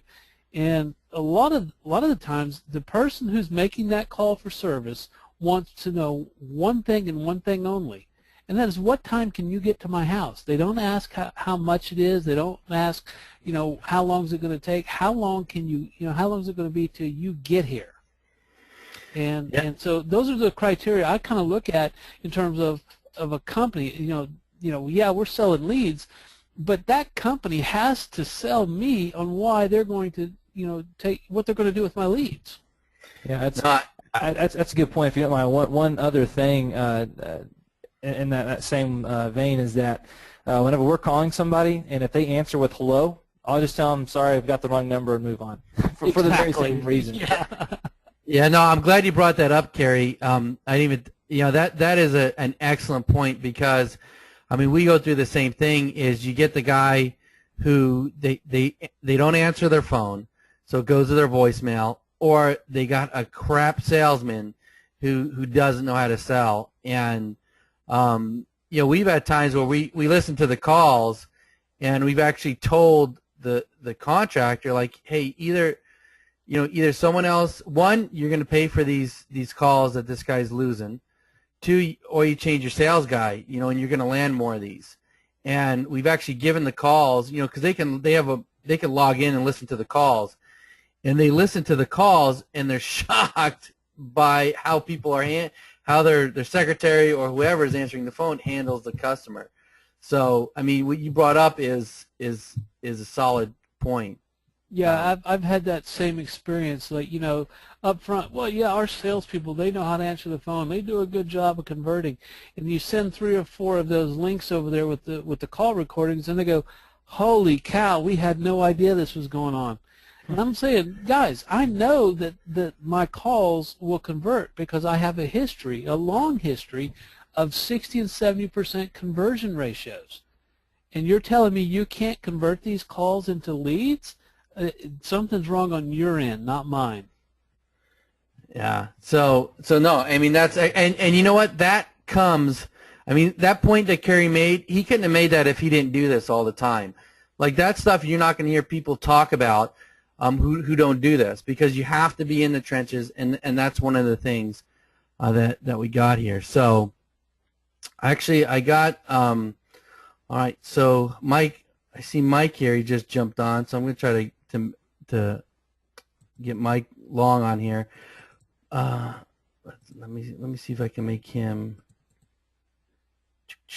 All right, just being an organizer. All right, how's it going, Mike?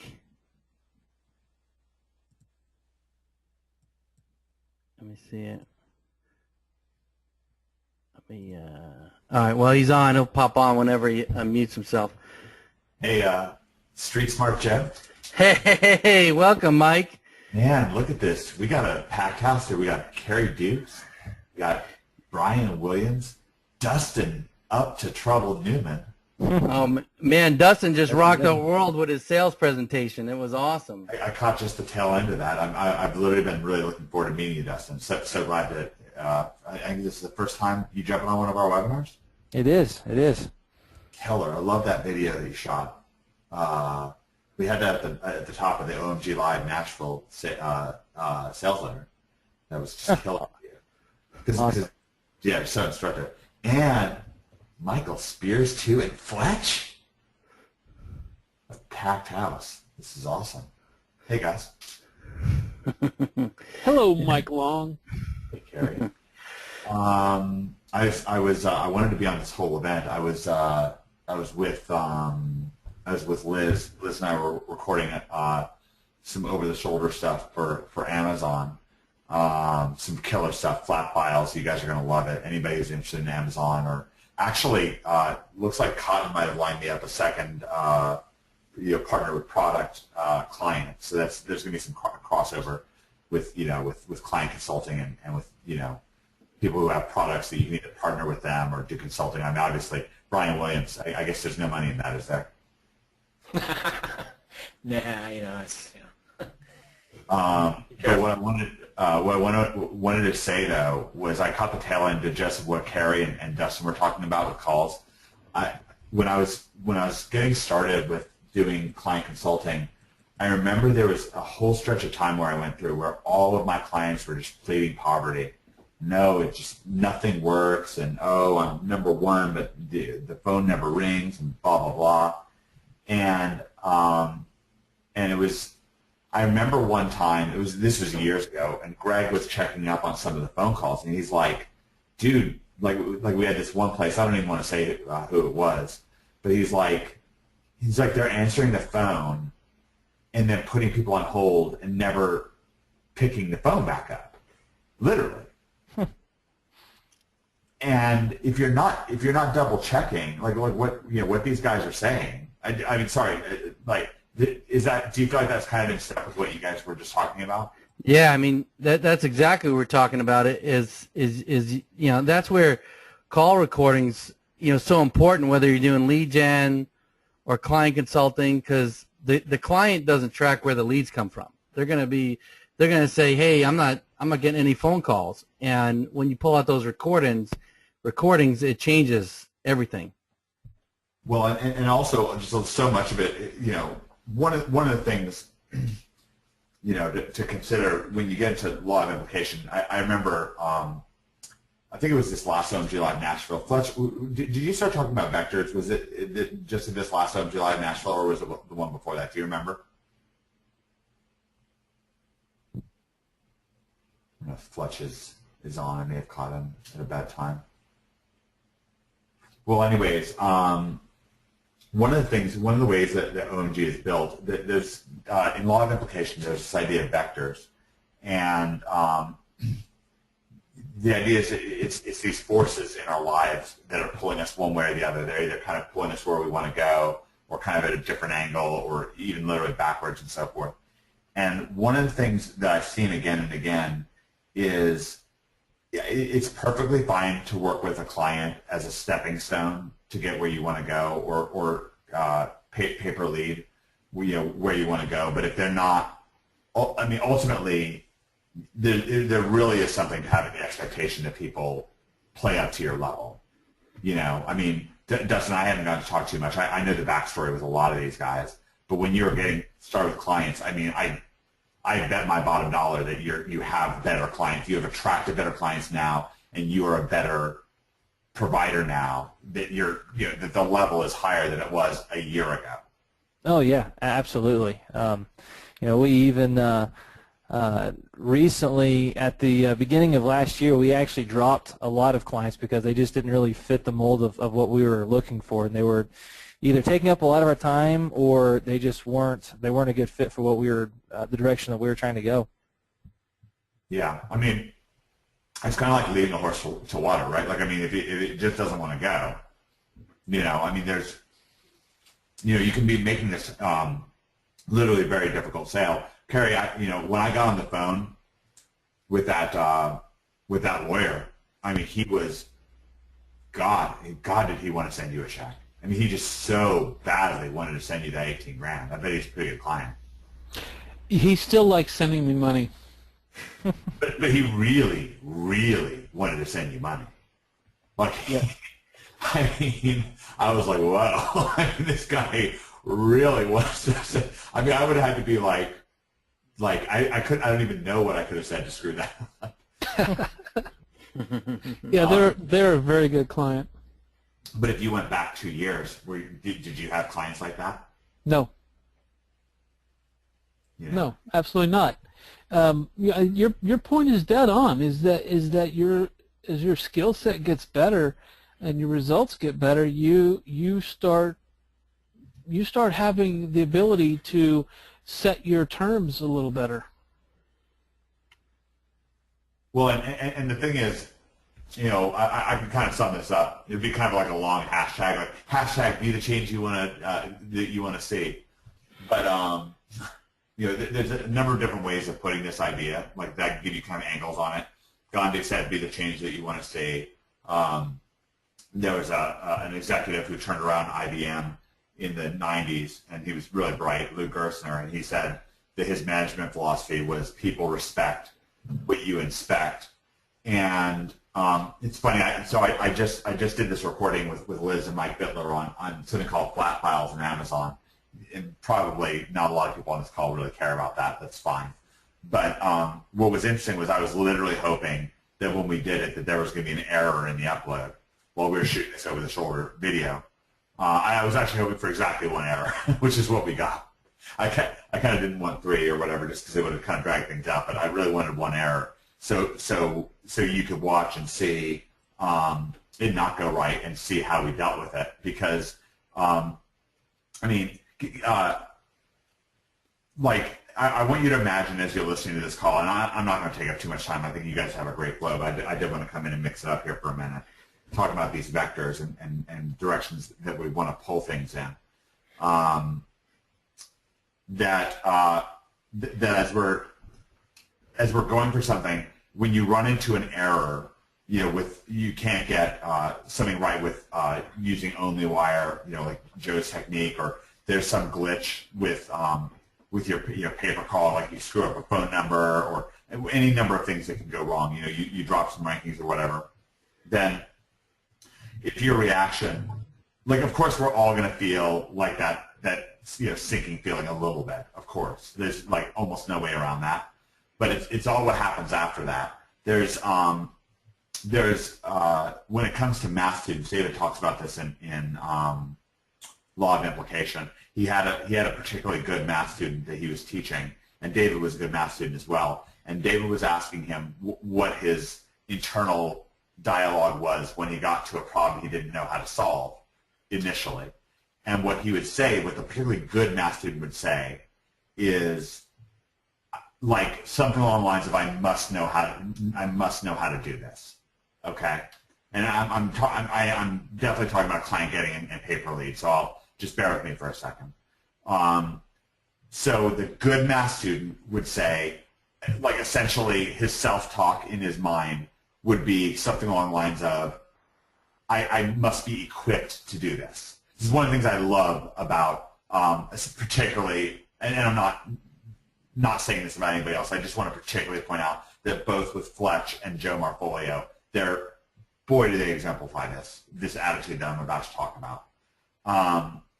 Where the math student who's strong just has a self-belief that he must be in some way, shape, or form equipped to deal with this issue. He must be able to look it up, like almost as if the teacher wouldn't be asking him this question unless he was equipped to do it, to succeed with it. And whereas a math student who's going to struggle is going to kind of throw up their arms like, oh, I can't do it. This is too hard.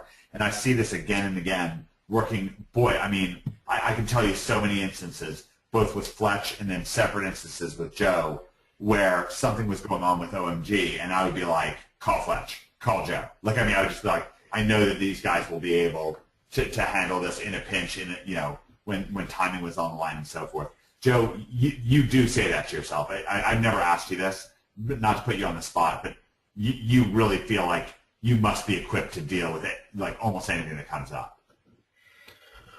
Oh yeah, I mean with OMG I am. I mean I feel like I can handle whatever I need to handle, and if I don't know it, I know a lot of people that can help me out. Or you can research it, find a plug-in, something. Yeah, or research it, or find out. I mean, I'm doing that all the time. Like, there's stuff you'll say, hey, can we do this, or how are we going to do this, and I'll do it. I'll research it and I'll find it. Is Fletch? Let me just give one more shot to see if Fletch is still on the line. He just may not be. Yeah, Mike, are you there? Hey, Fletch, great to hear from you. I really feel like that this could be so valuable for people. What is your self-talk like when such and such comes up and it's initially a black box for you? What's your self-talk like? It honestly, it comes down to people need an answer, and an answer that works is better than no answer at all.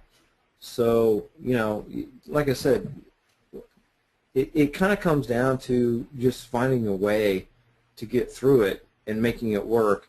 And then from there, you can kind of expand upon, you know, the path you found and find an optimal way that may be a lot better. But a lot of times you just got to find a way through it to start to make the connections, you know, start to make sense, and then you can grow from there.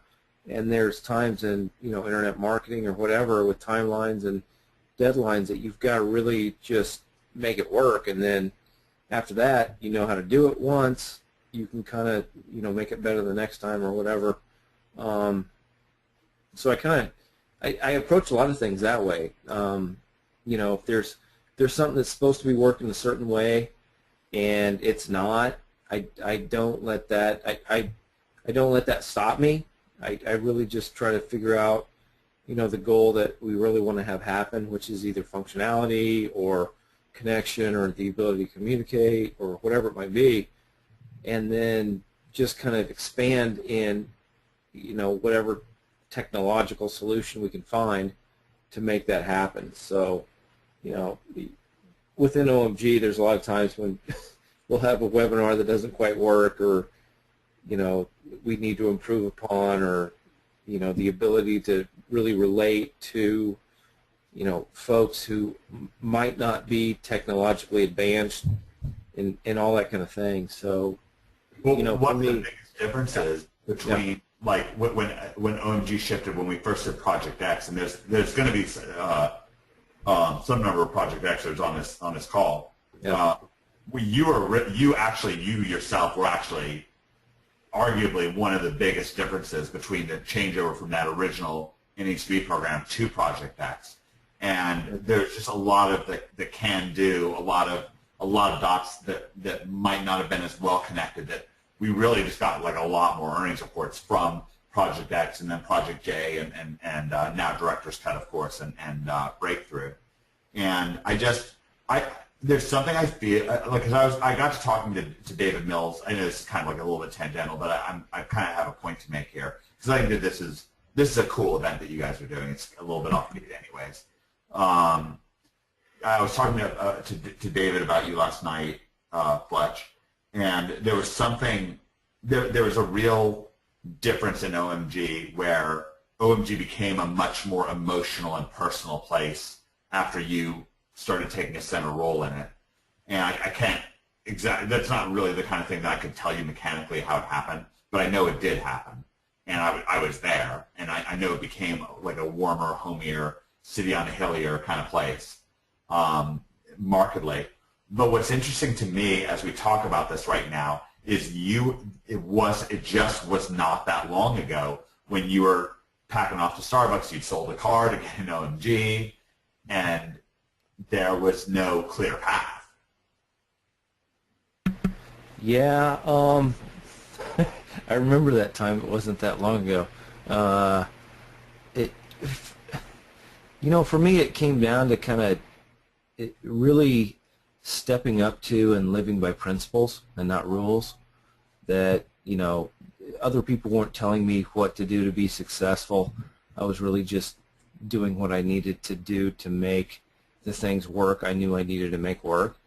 So, you know, when I got, you know, kind of an opportunity to work with OMG and be kind of a trainer, coach, or whatever you want to call it, I really pretty immediately shifted and started thinking about it, you know, if I were on the other end of that, if I were a student or somebody who bought this, what I'd need to see. In a lot of the ways that kind of supported what I did when I met with clients, or, you know, consulting customers or whatever it might be, to see kind of really what I could do, not only to communicate the value and really what we could provide people, but but also to really let everybody see that we were all on the same side. We could all win together, kind of thing. So, yeah, I appreciate you, kind of saying that, and I kind of feel the same way sometimes. It's really neat when I do, but yeah, I'm definitely on, kind of the path or the outlook that everybody can win together. And, if I got to spend a little more time or a little more effort into figuring out the ways to, make that kind of the modus operandi of everybody's going toward the same goal, which is we all get to win, it's well worth it. Whether I get to do that with me and my clients or me and my, kind of the people I get to teach or work with in OMG and their clients, it all works together. That all makes me feel good about what I get to contribute. And, for people who are going out there and trying to really sell leads or sell SEO, I kind of challenge you a little bit to think about, who you are and what you can provide people, not only, the people you're working with, as a family or, friends or whatever it might be, but your clients, and really focusing on getting better at communicating that, that value or that service you can provide. That's really what made really the biggest difference in my life, not only within OMG, but, personally with taking care of my wife and my kids and all that kind of thing. So, if you can figure out what other people need, this goes back to law of implication with David Mills and really the way he kind of structured this whole thing. If you can, really work on understanding what other people needs and providing that to them, that's the only thing you got to work on. And once you get that kind of figured out, even to a really generic degree, you don't have to be good at it. You'll do well, and you'll be able to, take care of clients and your family and everything else. And if you're, if you happen to be really good at it, you can, write your own ticket to whatever you want. So, I was thinking about football a little bit, Fletch. Yeah. Today, I don't know why, and I was kind of thinking that, like the offensive side of the ball with OMG, with what Greg and Jimmy and Russell and Sue do, it's like having this insane offensive line where they're just bullying the other team up and down the field, Like, you got to do something. The quarterback's got to do something. The running back's got to run. Wide receiver's got to run his pattern reasonably. But where the defense is just kind of in disarray because they're just getting pushed all over the field. And that's what it's like when you have traffic on your side. Like you're saying, like provide value. This is something I've been saying in my dispatches. Trust traffic.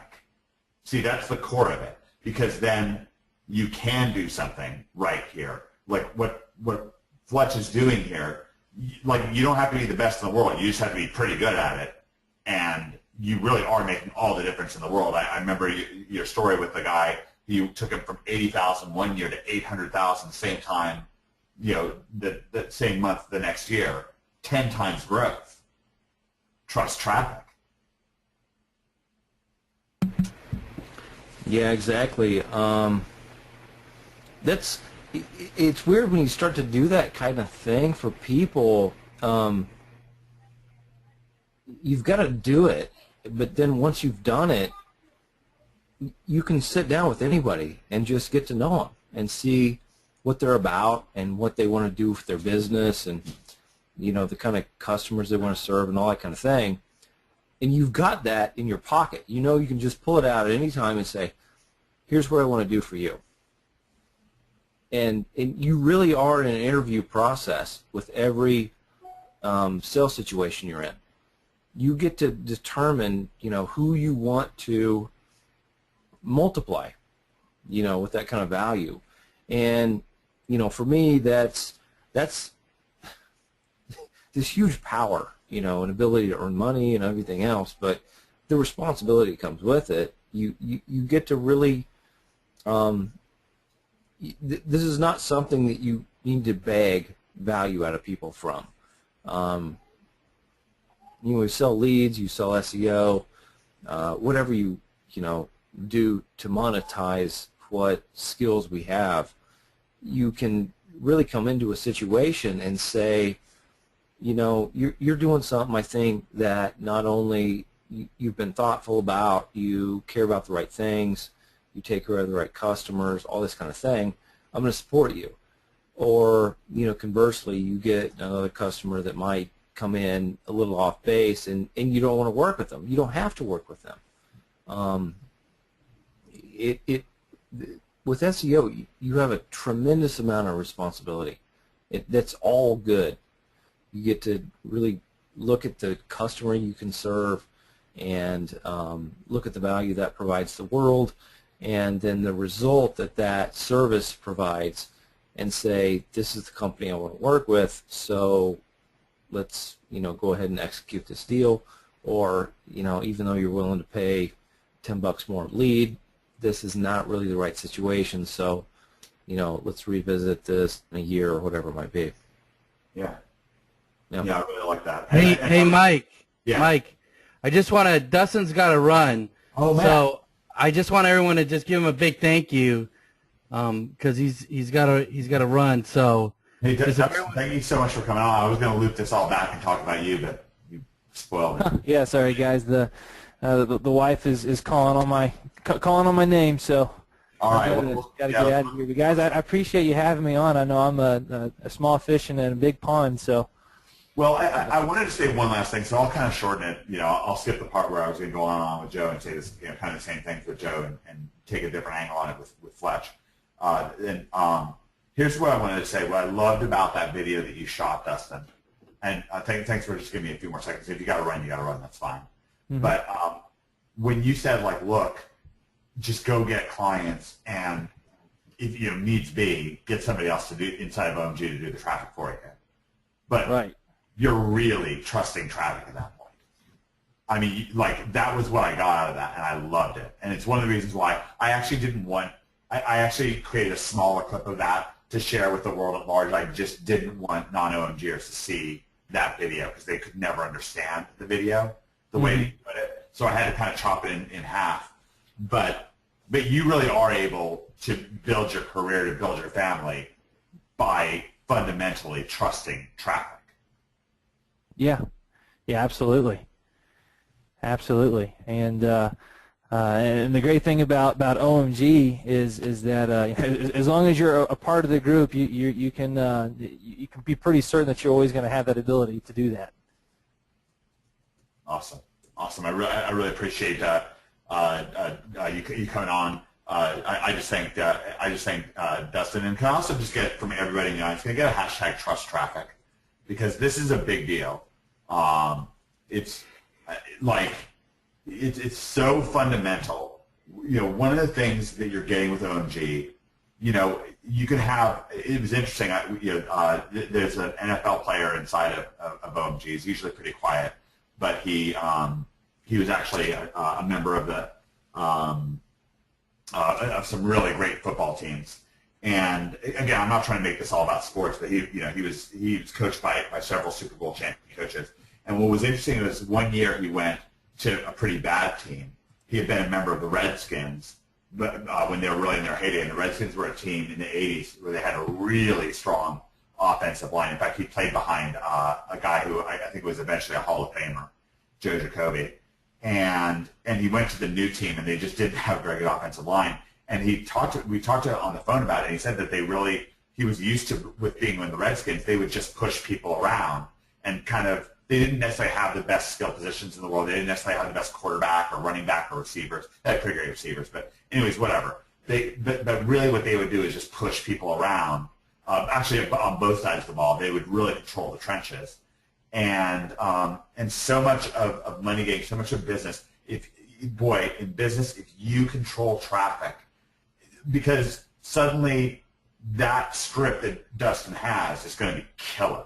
Suddenly, Carrie, I know why that lawyer wanted to send you that money.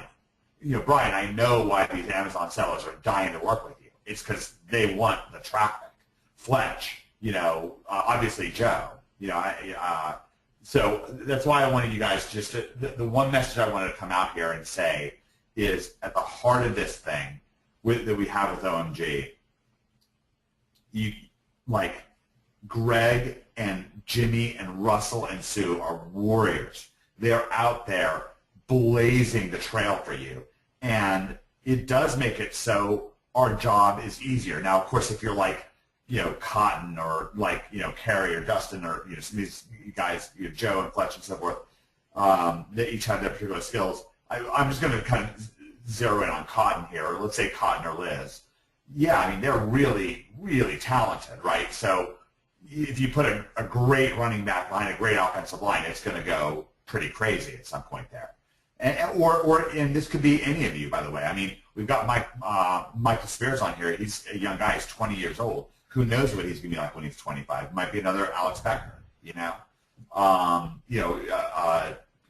or any of us. 2 years from now, anybody on this call might be just an entirely different person. But boy, when you have that, again, it's a little bit, with the football, when you have that line of scrimmage just controlled, and I'll just kind of like go back to you, Fletch. I know Fletch played football in high school and college.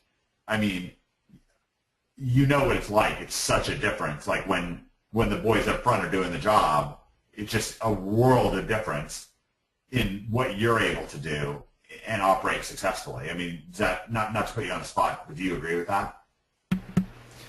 Yeah, what it really comes down to is for you to be able to concentrate on what you are and, what you're good at and the value you bring. You've already partnered with people that know how to generate traffic. So you follow those instructions, you become somebody that can, either see or provide value in different, essences or whatever it might be.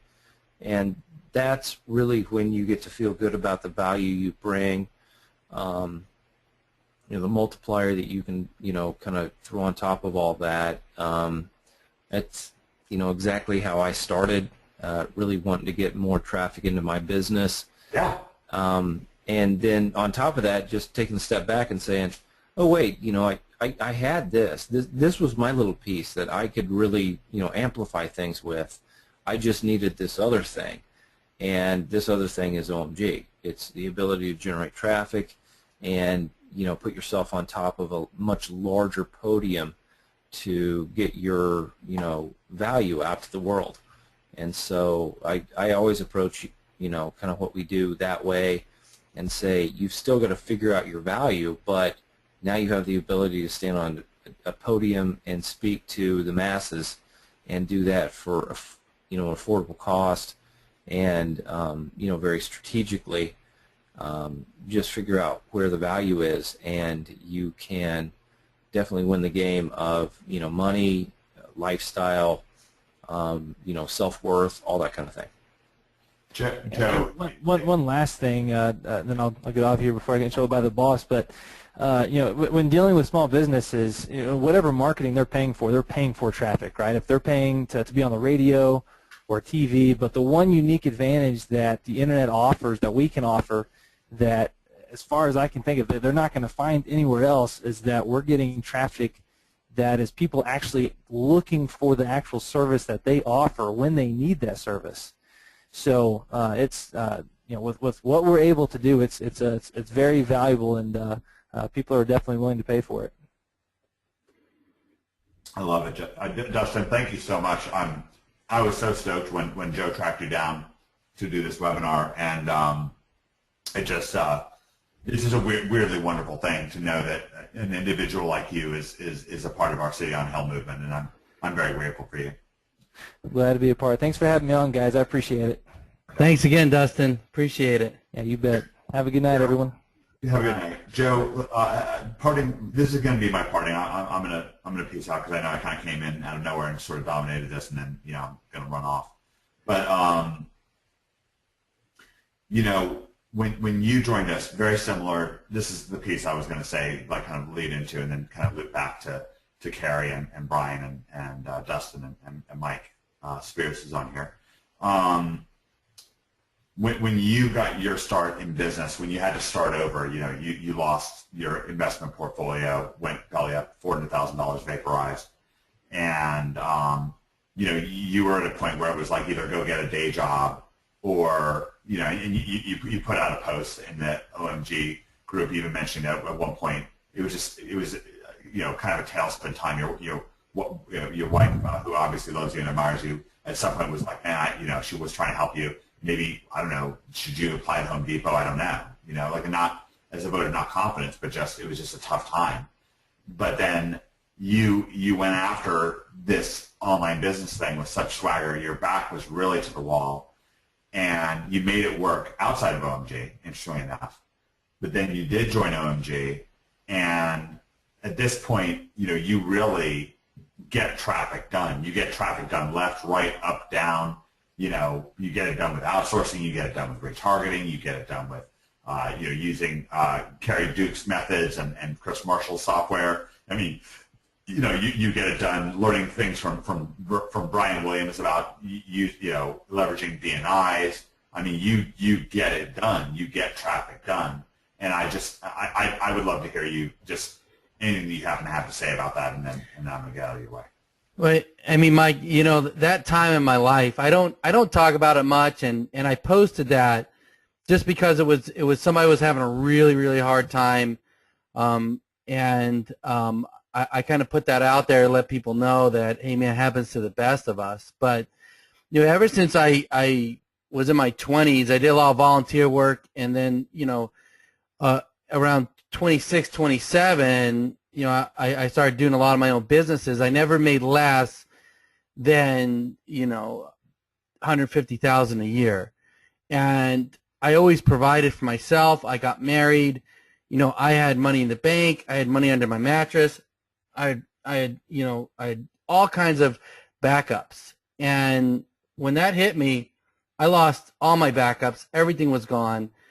And I was sitting on my couch. I was frozen. And with fear, I mean, if anyone's ever been afraid before or overwhelmed with fear, it's paralyzing. And I never, ever knew what that meant until that moment where I was sitting on the couch and my wife's like, what do we do next? Because I always had a plan.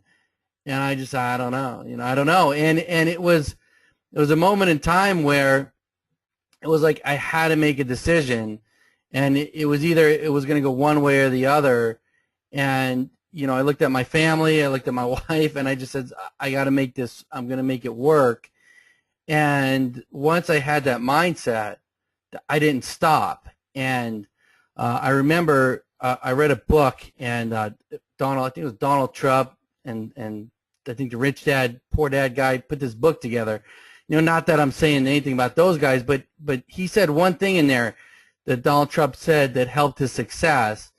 And it was, when he hit a wall, he broke through that wall.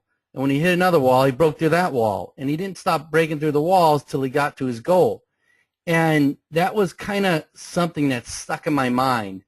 Whenever I would hit an obstacle, whenever I would get a no, whenever I thought the deal was definitely going to go through and it fell out, it was like, that's just a wall. I got to keep going. I got to keep going, because the end of it is I could have gotten a job, and that Home Depot app, there's a whole thing behind that, but I could have gotten a job. I could have probably gotten a good job for most people's standards, but my life goal is not to work, my life away, and then at age 60 try to enjoy it. I want to enjoy my family. I want to do what I want to do, and this was the path to get me there. And I did, and I went out. I got clients. Brian, he's a good friend of mine for a long time. He helped me out in that avenue. I had my clients. Then I joined OMG, and my world opened up even further. But the thing is if I would have stopped at any one of those walls, I'd be sitting behind a job with my friend who he makes about $100,000 a year, but he leaves his house at 7 in the morning. He gets up back at 6 at night, and he looks forward looks forward to Saturday and Sunday to hang out with his family, and 1 week or 2 weeks a year to go on vacation. Yeah, until you get size. Yeah, and so I don't know. I mean, that's and the thing about traffic is once you learn how to get traffic to an affiliate page, to a client, to a lead gen site, I mean, the world is open. You can do anything you want. I went down to Costa Rica, and I tell a story, and right, people, they fantasize about what? They going down to a foreign country like that, and I'll start a fishing charter, a fishing boat, right? Well, let me tell you something.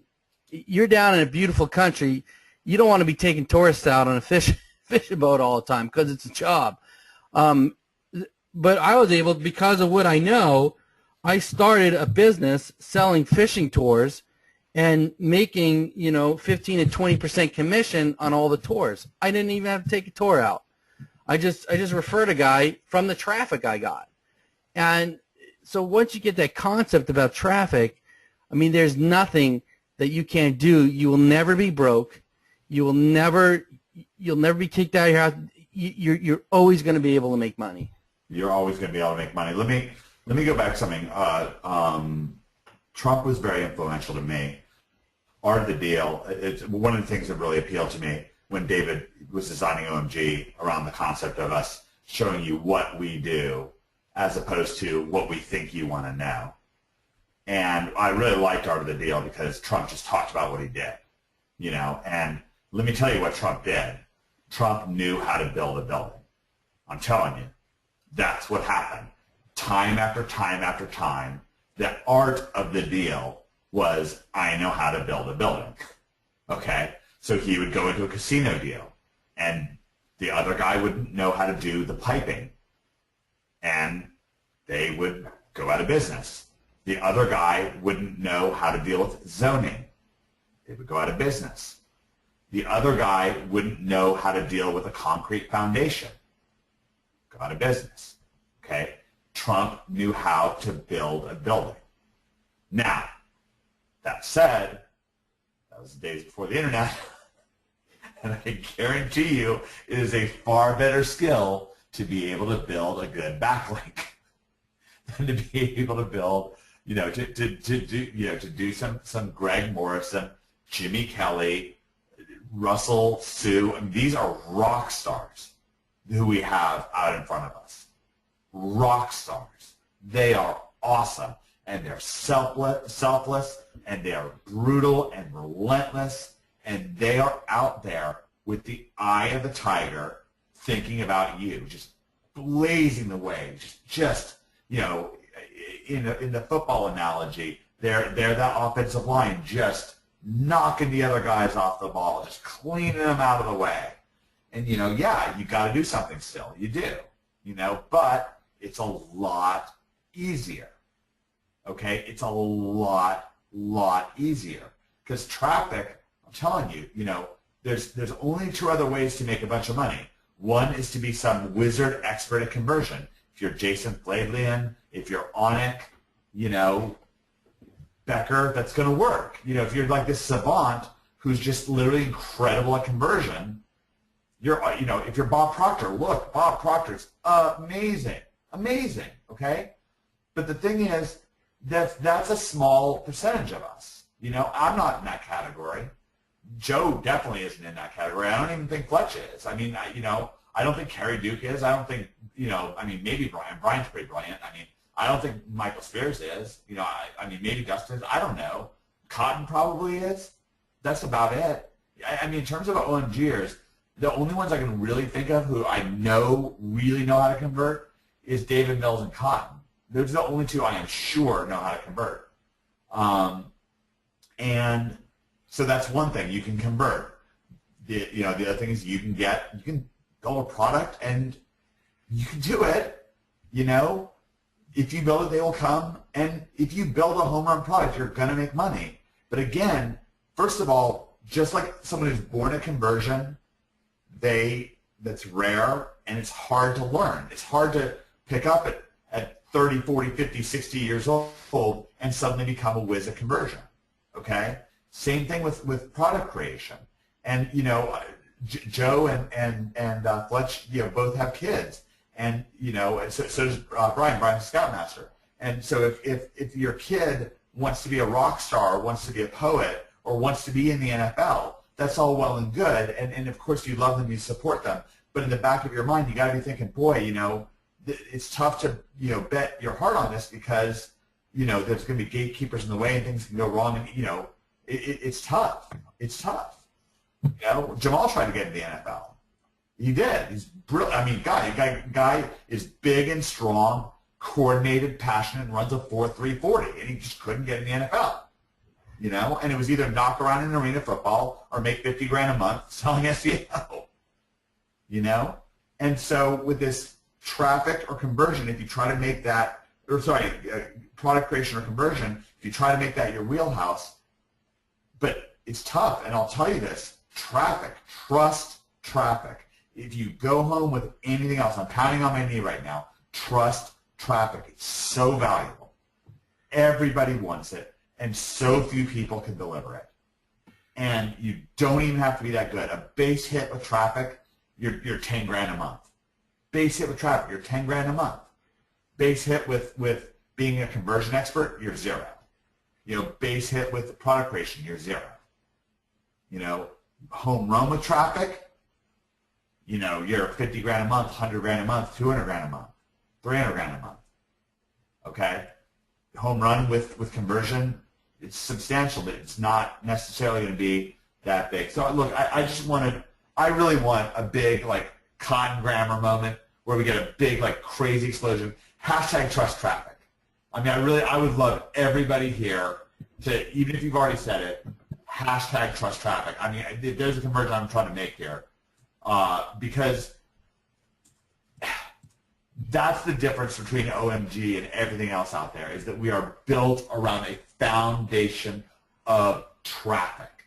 And then all these techniques are really going to benefit you. Because once you trust traffic and have that foundation of it, every dang thing that you heard on this webinar tonight, from Brian, from Carrie, from Dustin, from Michael, from Fletch, from Joe, it is going to work. It's going to work like gangbusters. But you got to trust that traffic. You got to trust it. You have to trust it. Okay? Don't look anywhere else. Trust that traffic. Why am I able to say this? Everyone I bring on agrees with me. Trust traffic. That's what I want to say. I love you guys. All right, man. Thanks, Mike. I appreciate it. Actually, Mike, I'm going to bring on Michael right now because he's been waiting, and I hope he's still there. Hey, Joe. Yeah, I still am. There he is. I know it's pretty late, man, in London, or East London, right? Yeah, just south of London. It's bright. There you go. I was close. It's okay.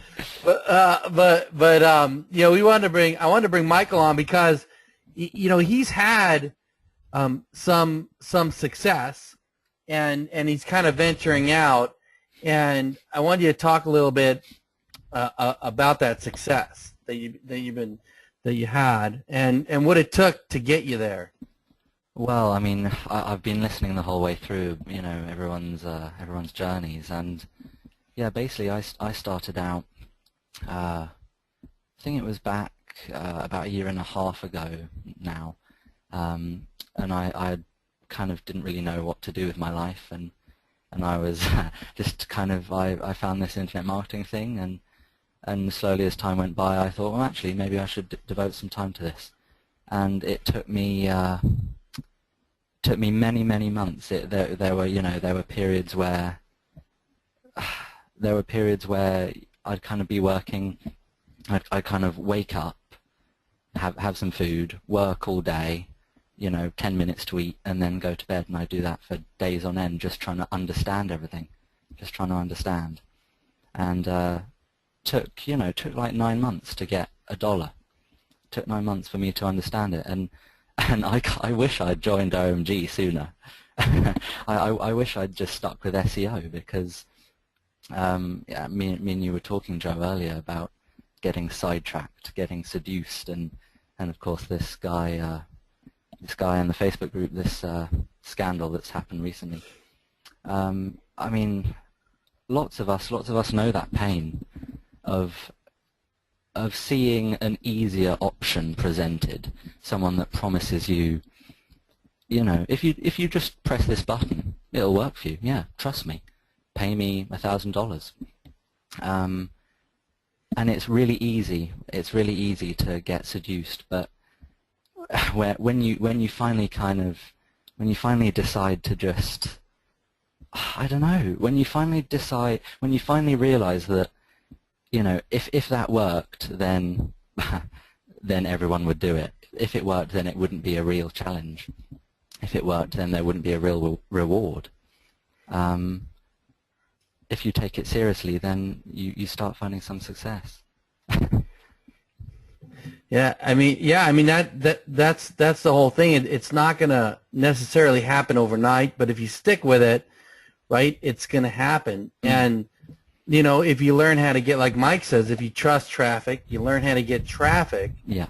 You know, once you get that down, I mean, you're going to get that success. I mean, what was it that got you, you know, over the hump, or because you make your money, you're a affiliate marketer, right? Yeah, that's right. Yeah. That's your main thing. I mean, what was it that kind of got you to the point where you started making money? Good question. I think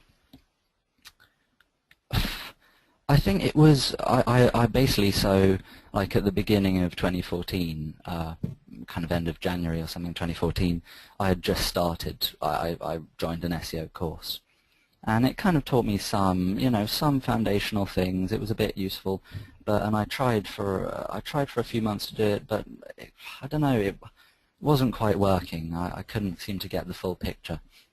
And then I kind of, you know, tried some other things, just tried bits and pieces. And then I think I got sidetracked very far, and I, you know, went on to an unnamed Amazon course, an expensive one I'm sure many people will have heard of. And, you know, spent loads of money on you know, stock and etc. And I picked a bad product, and I was really green, and didn't work. Lost all the money, pretty well, you know, almost all. And I'm sure that's something people can relate with too. And so then after that, I kind of went back to SEO, and I think the turning point was when I think it was that I already had quite a bit of the picture. I really just ravenously devoured. I think it was loads of stuff from Becca on SourceWave.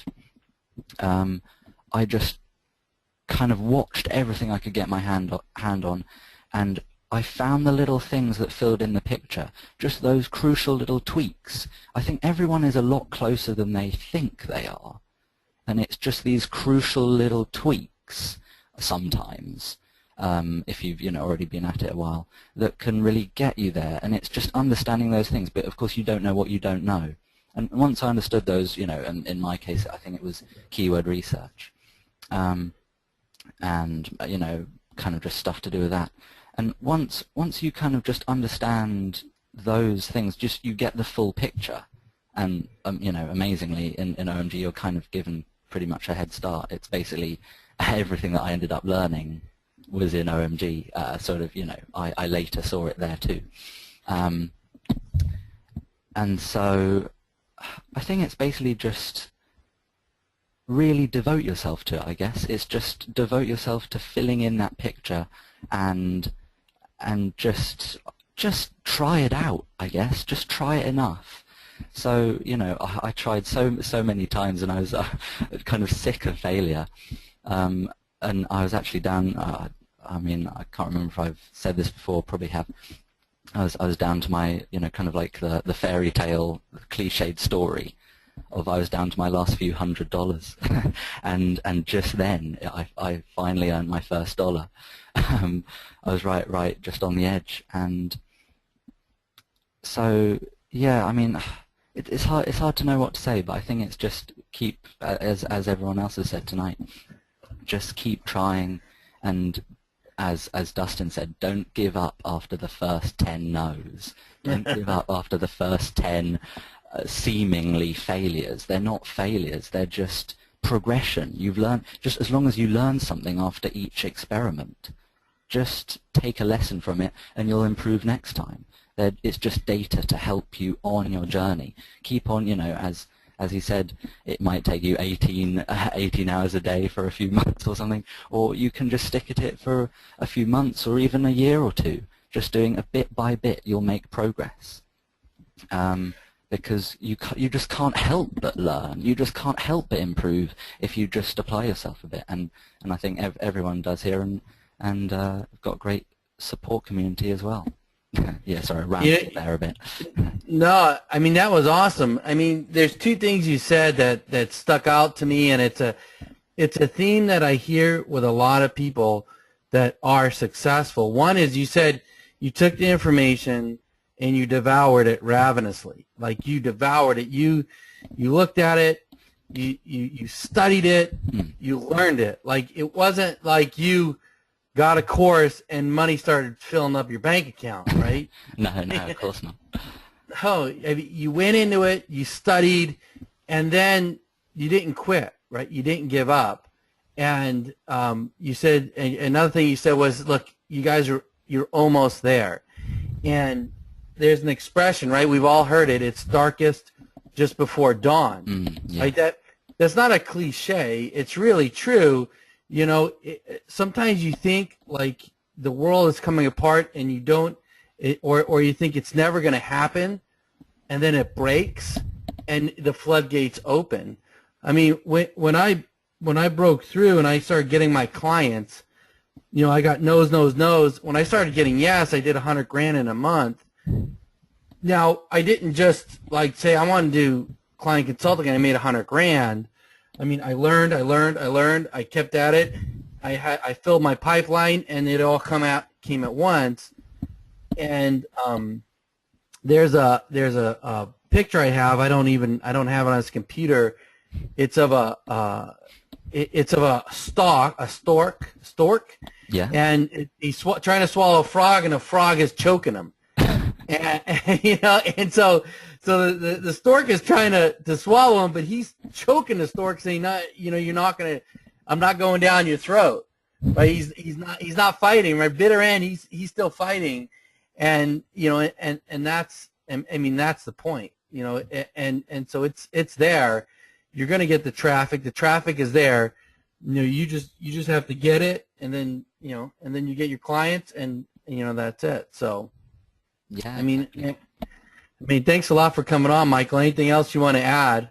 I mean, it's hard to know really what to say to people. I think there's been such great advice already tonight. I don't know how I can add to it further.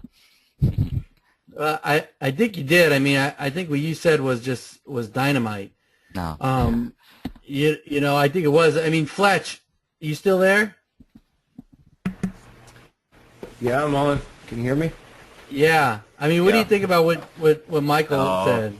That's why I always love, like, our members jumping live, because they're not out here to promote themselves. They're out here to help, and they really speak from their experience and their perspective on really the turning points in their life and their career with online marketing, and a couple steps past what seemed reasonable, that things really came together and got traction both for themselves and for their clients. Yeah, so there's nothing I can add to that other than a little perspective on things. It's incredible when we get to have members on that are really doing this and have jumped in and learned what they needed to do to rank on Amazon or Google or whatever it might be, and then just get to talk from experience on what that journey was like, because that journey is really what's going to connect to our members. That's what I put out there. That's what you put out there, Joe. That's what Michael has put out there.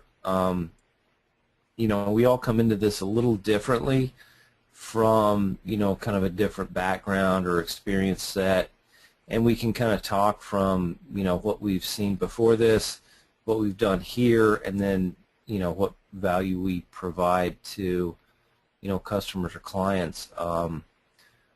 So yeah, I'm just happy to be kind of a part of all this, and got to put some perspective on things, and kind of help people find success. Yeah, thanks. Yeah, I agree, man. It's an awesome community that David, Michael, Greg, started. I mean, Mike Long, you still there? I don't know if he's still there or not.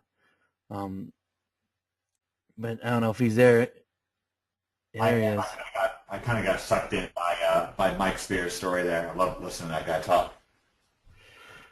Yeah, I mean, Michael, how old are you? You're what? You're probably like 38 or something. Because that was kind of wise, some good words of wisdom. I'm about 18 years less than that. Man, that's amazing, man. I mean, in 10 years, you're going to be. I mean, you're already awesome. I mean, it's like that attitude. I wish I had that attitude at your age. I mean, it's awesome. I mean, to be honest, I'm aspiring to be like many of the people on speaking on the call. So you're an inspiration to me often. So yeah, thank you for the compliment. Mike, let me put a question to you. Yeah, sure. Which would you rather have, your affiliate site portfolio or your understanding of how to make traffic? Well, I think it would have to be traffic, because then you can replicate. Because you can just go out and get more traffic, can't you? Well, exactly. You told me a story of a friend of yours who's off at, I think it's like medical school or something like that, and you just don't have the heart to talk about your career to them because it's just they're off for like years and lots of debt, and it's a dream job. They're smart, but your career is set. I mean, look at you. Yeah, it was law school, I think, in the one I talked to you about. But yeah, exactly. I mean, I think I did tell her, but I kind of felt a bit bad because yeah, she was telling me she was and kind of everyone I speak to my own age that's in university kind of has the same problem, and it's the I don't know, it's just the problem of it's weird because university used to mean security, but it doesn't seem like that at all now. It actually seems like what we're doing, or what many people are trying to do here in this community, is actually the safer path. It's counterintuitive, but it is. When you can teach yourself to fish or be taught, by a community of people who have done it already and are telling you what to do, and who will, mentor you, support you. I loved Cotton's initiative with the mentor program. Yeah. It's just so much better because otherwise it seemed my friends in university, it's kind of like their life's on the line with if they don't get that 1 percentage point above the required amount, then I don't know, it's somehow like things are going to fall apart. And I'll tell you what, more to the point, Mike, how are they going to get that percentage point? They're going to get it by kissing somebody's butt. Well, no, I mean that's reality. Like, I mean, obviously some of it is mathematical, but there's plenty of classes where, some teacher or teacher's assistant is going to be reading a paper of yours, and they're going to decide what your fate is. I mean, I'll tell you this. I was thinking about this the other day. I really thought I was going to go to Harvard or something like that. When I was a freshman in high school, I really did, and I took biology a year early because I wanted to be on the hot track or whatever for science, and my teachers did not like me. She just didn't like me. Her name was Mrs. Coles, and she didn't like me, and she just gave me a C. And I remember everything changed for me. Like I kept holding out hope. I got a C the first and the second quarter, and I kept holding out hope that in the third quarter I would finally get an A, so I could at least just have the 1B, because with 1B I could still get into Harvard or whatever. And when I got that C again the third quarter, it just broke me. I mean, really broke me. I'm telling you. I went off and I decided I was going to be an athlete. And but like, I mean, I guess I just couldn't skillfully enough kiss her butt. because it was biology. I mean, it's so subjective. Like it was all these things. I mean, some stuff was fill in the blank. On the fill in the blank stuff, I get 100. But on the you didn't dissect the frog right, thing, it was like suddenly I got a D on that. And everything that was subjective, objective, I just got bad grades on, and that was that. That was my whole.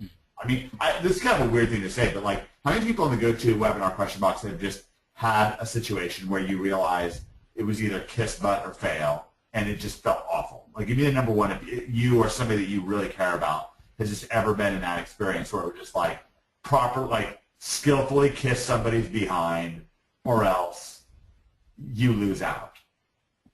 Yeah, like a lot of people. Like, it's an awful, awful feeling. And how about like free traffic instead? Like what are we doing? Like kissing Google's butt? No.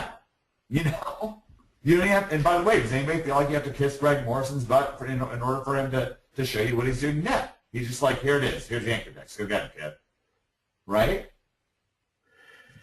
And Mike, man, on top of that, like when you start talking about university, I have a friend of mine. He's a neck surgeon, and he went to college, I mean, for like 10 years. I mean, he's a very specialized neck surgeon. He makes a lot of money, right? But guess what? This guy, he has to have a staff. He has 5 or 6 people on his staff. He has to deal with this Obamacare. He has to deal with insurance. And if he's not performing the surgery, he's not making money. So he's got to work. So he is tied to that. He went to school 10 years to get a job, and I make more money than he does, and I travel the world because I know how to get traffic. Like I can get him clients, right, and he'll pay me. Like it's amazing because the world sets you up, and Michael Ledoux, you know this, 'cause, I mean, you're the younger generations. You go to school, right, and then you're going to make money. But it's like, if you can get, like Mike Long said, you trust that traffic. If you can get that traffic, you are king.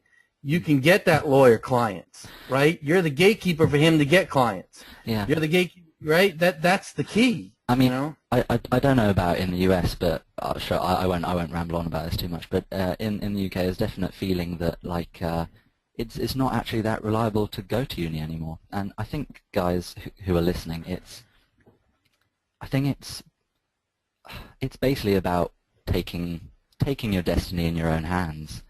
The neck surgeon, yeah, he has to be tied to everything. He has to do the surgery or doesn't make money. It's with this you can create recurring income. You can decide for yourself how much you want to work, how much you want to make, how much traffic you want to generate, how many clients you want to do, how many sites you want to build. You can create your own stuff, and that's the real power of this. I mean, in a sense, really, man, we if you know traffic, you're almost the gatekeeper. You can open it for people, or you can close it for some, and you can give it to other people. If I get into a niche in a city, guess what? I'm going to take over. I usually have not less than 3 to 4 spots on page 1. I just close that city off, right? And if someone wants that traffic, he's got to come to me. So what I want to do is everyone who's left on a call, I want to get a hashtag. I want to get a hashtag, we are the gatekeepers. So I want to hashtag in Facebook, we are the gatekeepers, because let me call an audible on that. Let's get a hashtag shark. Or if you're in the UK, it can be hashtag dragon. Because people literally love this show, Shark Tank. But what do you think you guys are? Like, you're Mark Cuban. You're Mr. Wonderful. Like, you're the one that can make it rain. How many, here's some perspective for you. How many people, type this in your question box. How much money was Cotton Grammar making this time last year? Just March 19th last year, really quick, your estimate. How much did he make March of 2014? You and I were talking about this today. Quick, pop that in the box. Yeah, a lot of people here know their OMG history. Yeah, zero. Okay? And what he's done since then has been I mean, I wonder if Mark Cuban has helped as many businesses be successful in the last year as Cotton Grammar, right? As Joe Marfolio, as Fletch, as Dustin, as Kerry Duke, you know, as Brian Williams. I mean, it's so give me a hashtag shark, you know, or dragon, you know, in our little happy little box here. Let me check in with everybody. I'm gonna give a hashtag shark myself, but only because I'm in the U.S. right now. That's what it is in the UK, right, Mike? Is it? Yeah, I did a dragon. Dragon's Den. Dragon. You give me a hashtag dragon. All right. Let's see. Let me check the score here. See how many. Because I can especially appreciate all the hashtag dragons we're getting because it's late. Joe, I must say you're starting to like these hashtags. I know. I was surprised at the beginning. You said, you know, not really fond of them. There's been what, 3 or 4 now. Well, it's I just never done them as much, you know. So that's why. But I like them because it really gets people going. I mean, it's true. Like it's all just an inside joke between me and Cotton, by the way, just so you guys know. Look, it all just started like it's that skit on Jimmy Fallon and you can look it up. Jimmy Fallon and what's his name, Justin Timberlake, had this hysterical hashtag skit. It's really funny. But like me and Cotton rock that all the time, like when we're hanging out. And it's just so much fun that we just carried it over into OMG. If you guys want to know a little bit more OMG lore there. But I love it, man. I think that's such an important thing, though. You know, like when you guys are going out talking to clients, when you guys are out doing stuff, you got to view yourself as the shark. You got to view yourself as you're the guy. Like, they don't go with you. It's their loss. They're going to lose business. And you control the business. You control who gets the business. And if you view yourself like that, I mean, you're not going to fail. You're just going to keep going. And when they say no, it's like, good, you know, it doesn't matter. Let me talk about something. Presumably this won't be like, you know, this is a little bit more insider stuff. So I'm going to say some stuff I have never really said. But I was in a negotiation recently, and when I say negotiation, it was pretty one-sided.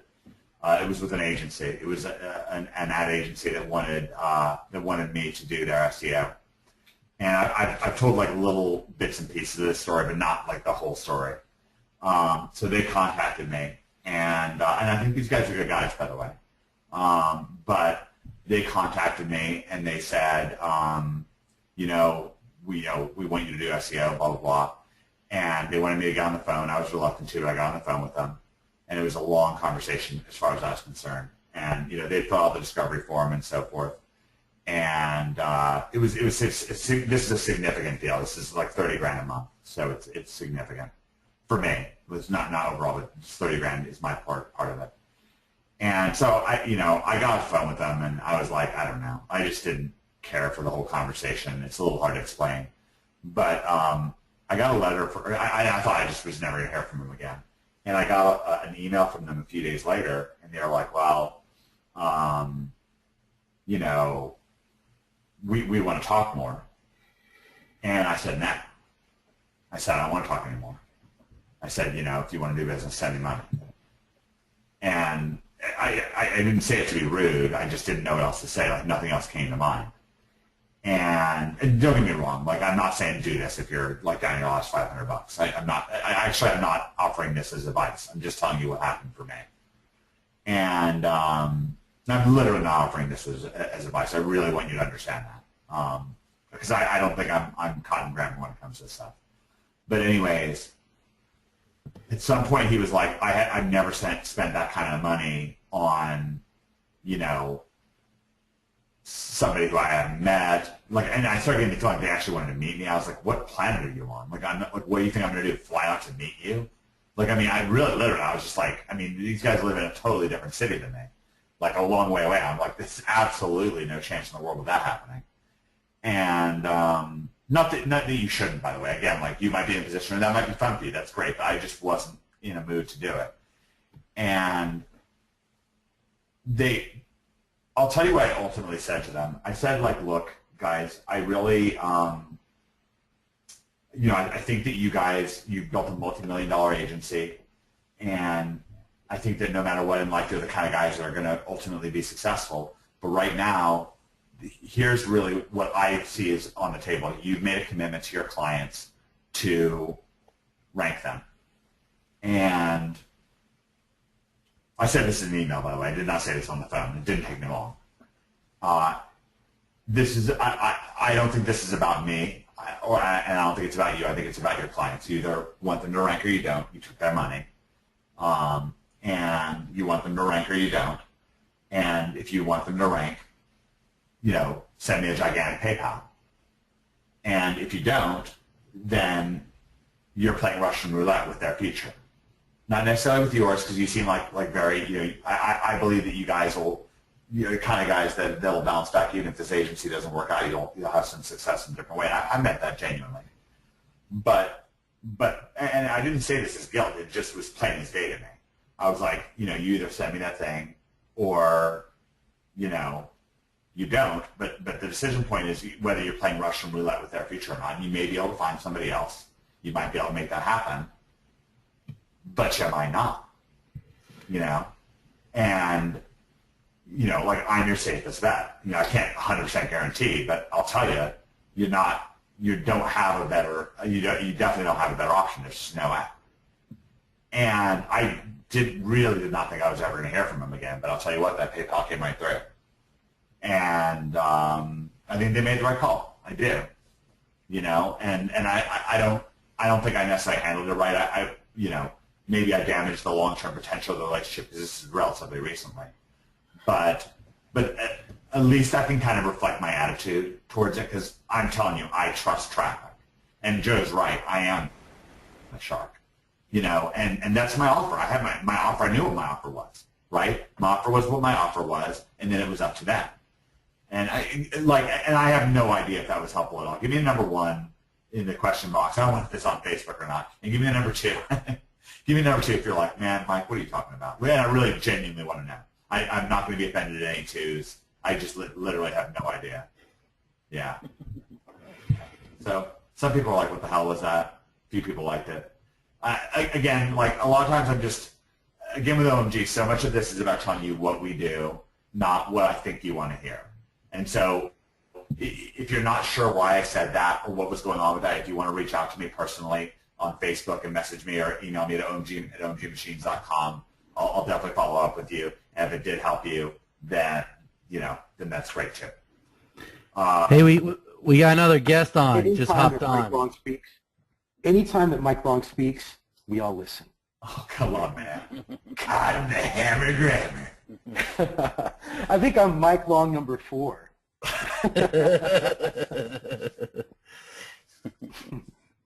There's like a bunch of Mike Longs. You must have your ears must have been burning because we were talking such good things about you, Todd. I just logged on and I just heard you giving people a lesson, taking them to church. I loved it. Well, I mean, so like you critique what I did, and I literally don't know if it was the right move or not or what. I just don't know. Like, I mean, like, what do you do in that situation?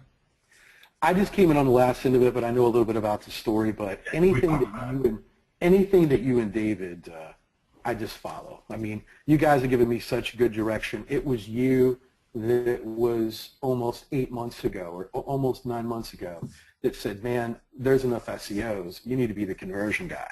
And I didn't understand what you were trying to tell me at that point, and then it clicked about a couple weeks later. You and David have always made the right decisions, guiding everyone across the way. So whatever decision that you've done is going to be best for you, and I'm back at 100%. I've always trusted your gut, always. And so should everyone. I appreciate you saying that. There's something, but really I felt like I was just kind of channeling you, because I heard somebody describe it as brinkmanship, which I don't think is necessarily wrong, but there's a core attitude that you have. We've been getting into this whole trust traffic thing, and actually, just before you got on, I was talking about, I polled the audience as to how much you were making this time last year, and a lot of people got it right, which was 0.